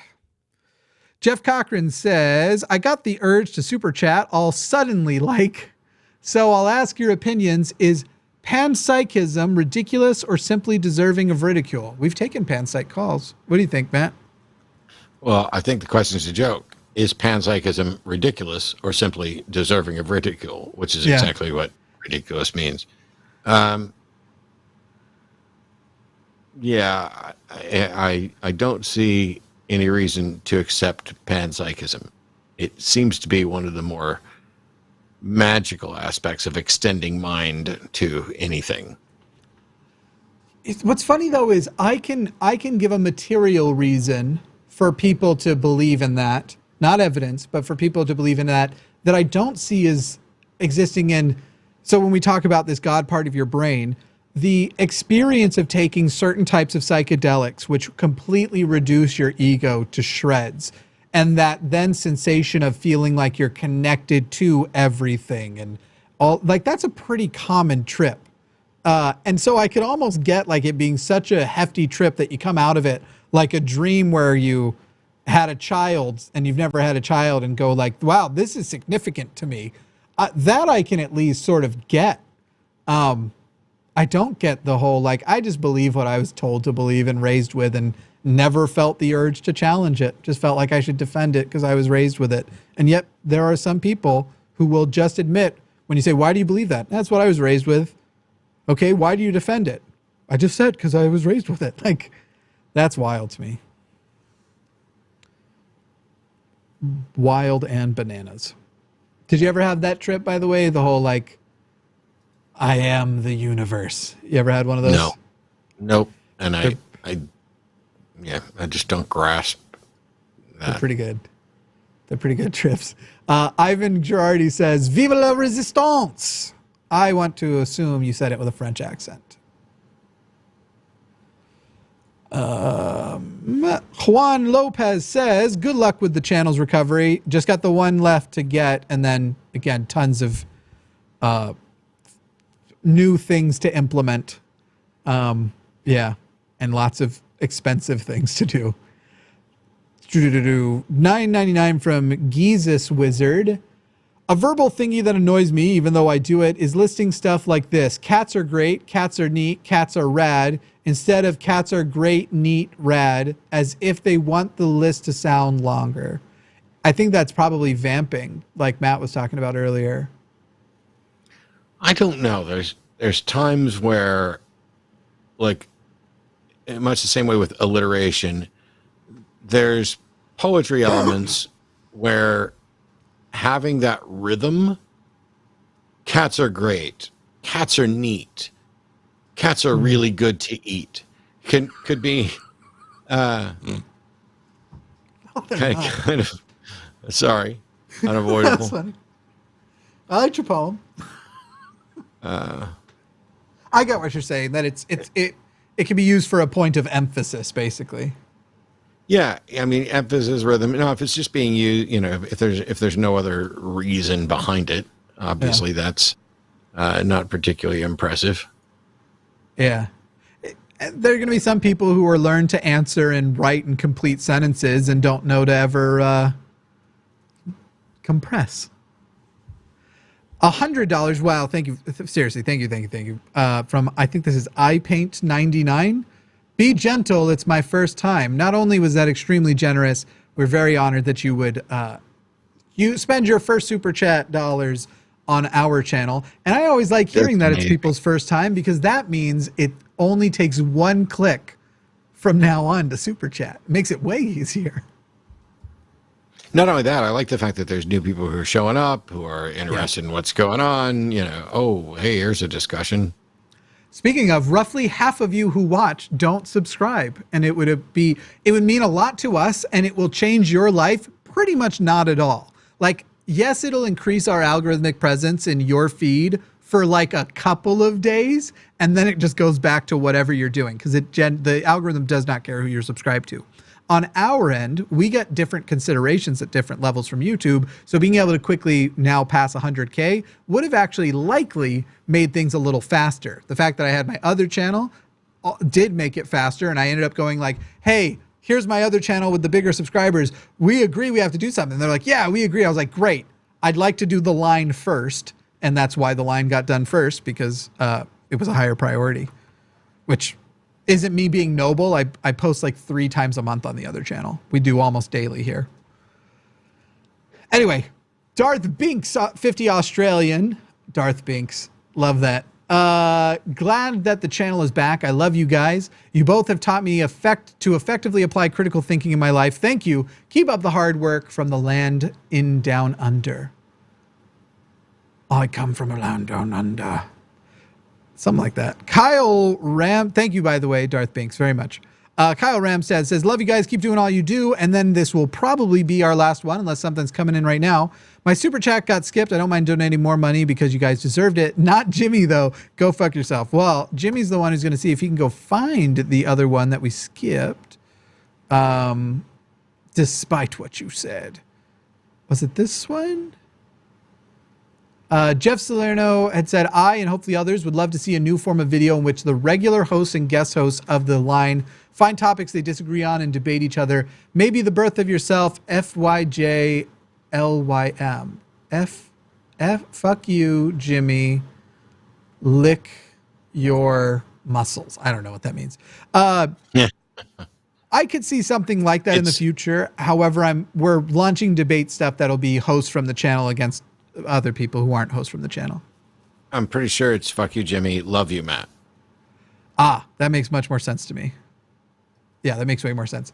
I'm not opposed to it. I will say that I can't speak for the minds of everybody else. I know myself the best. I have enough experience with Matt to know that we could probably get heated and tell each other to go fuck yourselves and then be like, so are we going to Pluckers? Or like that's sort of Matt's and mine. However, I have seen other channels fall because of people not understanding each other very well. And that would be the sort of thing that I don't want to put to risk, creating drama for the sake of drama, including what we've seen tonight, but we'll see in the comments, the fact that people are going to think they now have to line up either between Matt or I on this, as though there was some, we're beginning a new Mommy conflict. And Daddy are fighting, and it makes me, yes.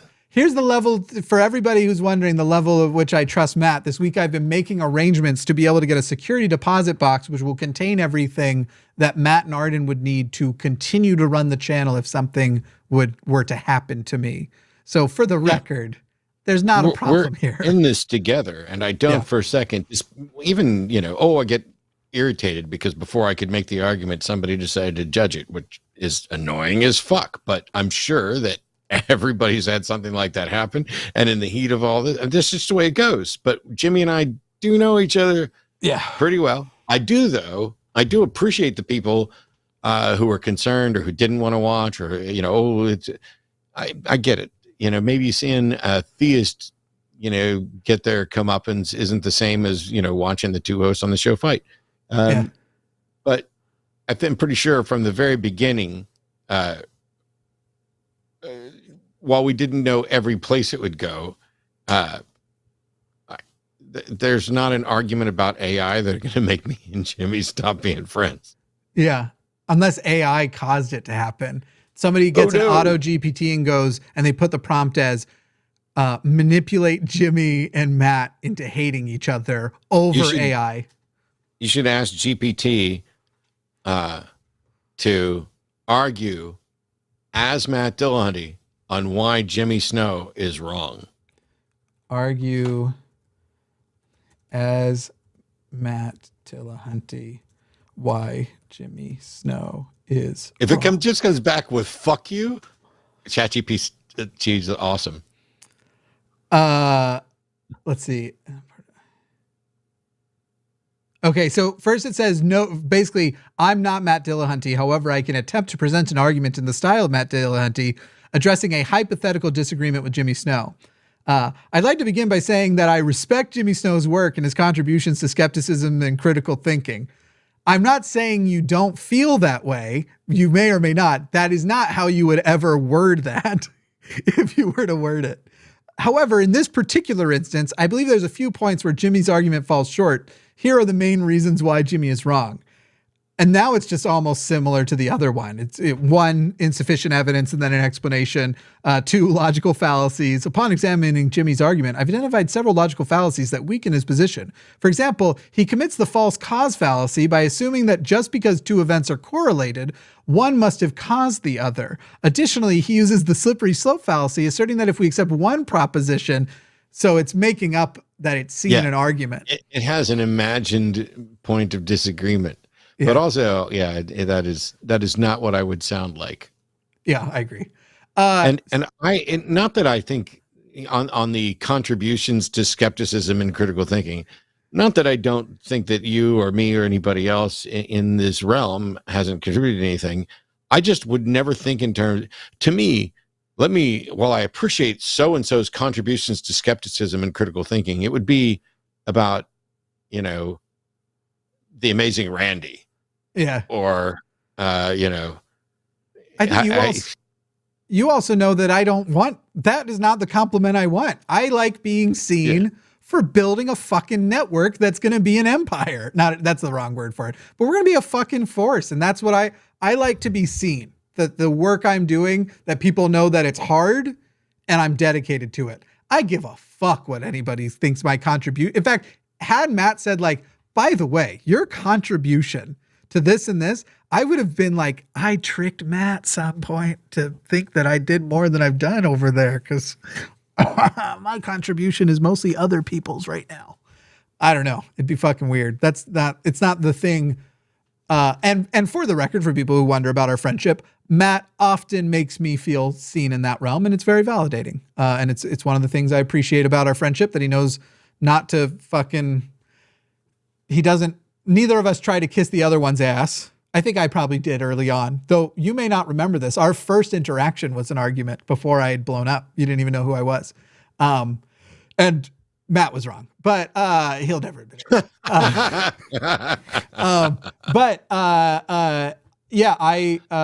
Our friendship has developed into neither of us placate the other, and And that's something I like very much about it. I thought I remembered the first one, but I don't necessarily remember the first one. What did we argue about? So the thing is that I'm going to tell you my position and you're going to say, well, I don't disagree with that. And I'm going to then say in response, I don't think you ever actually recognized that it was my position. But it was about the song Baby It's Cold Outside a couple of years ago. And my position was, regardless of context, if that is still a triggering song for many people who have been sexually assaulted, if it is up to you whether or not to play it in a public space, the compassionate position would be to not play it, which I doubt you disagree with. The argument that was being had by a lot of people in the Facebook post that was having was basically, this song is about sexual abuse. And even if somebody has said that the context doesn't match it, basically just, it shouldn't even be allowed. It should be banned from public spaces, all that sort of thing. And that was the time that I would never think it should be banned from public spaces. So yeah, what did we disagree on? I think you thought I did think that. Again, it was a Facebook thread. It wasn't person to person, because it seemed to be the thing you were disagreeing with was my phrase of regardless of context. And you had left before I had made the example of regardless of context, whether or not you know it's fireworks that are outside. If your friend has PTSD and you can compassionately do something to get them away from the sounds of fireworks that reminds them of gunshots, that would be the compassionate choice. But you had left before that. But that was, our first interaction. Yeah. It won't come as a surprise. I don't recall that at all, but also we could have had a similar Facebook interaction last week, and I might not remember that one. Yeah. There was another time where you told me you disagreed, and I slid into your DMs to tell you this isn't what you think it is. There was a post where I had effectively said it's always cool to punch Nazis, and I was antagonizing Nazis when I said it. And then you would come in and it's like, hey man, you should know, this was before I was really even debating or doing anything professionally.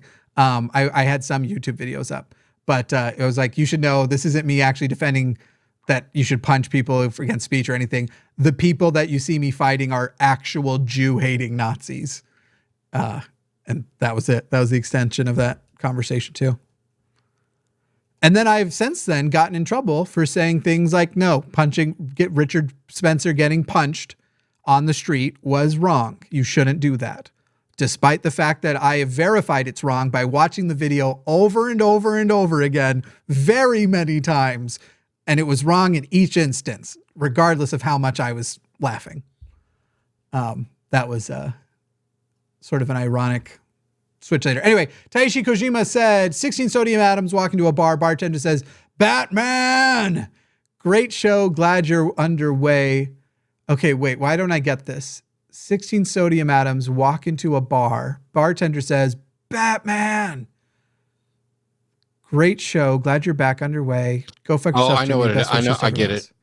I get it. Explain it, please. Sodium is Na. 16 of them is na. That's very funny. That's very funny. Okay, got it. I feel stupid. It's way funnier than I initially thought it might be. By the way, Taisha, you tagged me that I'd missed yours. I actually hadn't. Yours came in after we upped the threshold to $10, but I then just decided to read it anyway. So worked out. That's it. We're good. We're done. Matt and I will be back here tomorrow at 3 p.m. for the Sunday show. I'm going to go do probably another hour of most likely adding hardware keys to two-factor authentication for a bunch of accounts. Otherwise, and then I'm going to get super high, and that's how I'm going to manage to fall asleep tonight. Matt, any last words for you? Go fuck yourself. Oh, for me? No, I don't have any. I'm not a last word kind of guy. Yeah. I don't need a last word. No. Just tune in tomorrow. It's going to be a Sunday show, and I guarantee you there's not going to be a protracted, lengthy discussion between us about something that we seriously disagree about, because for me, the Sunday show is where I go to have my favorite part of the week. The Wednesdays, don't get me wrong, Wednesdays are great, but at my core, I'm a guy that wants to debate theists. And after doing a debate this morning, with a Muslim that Well, I'll go over it another time. I'm ready for callers tomorrow. Hell yeah. Did I already ask you? I'll do it publicly now so people can start getting hyped about it in comments if they have an opinion. Did I already ask you whether or not you think maybe we should pull back the start time by an hour so that we stop hitting the hard stop at 5 as soon? Yes. Yes. We're thinking about that. So if any of you have at some point we'll put up a poll. And if any of you have an opinion, you can add that to the comments. If you just think like the only thing I dislike about the Sunday show is it always ends after 2 hours, maybe a little more, or the freedom to not hit a hard stop, you could let us know. Cool. That's it. All right. Let's run it. Shit, awesome. I wasn't ready. This is where say it again. I'm gonna cue you to say let's run it. And action. Let's run it.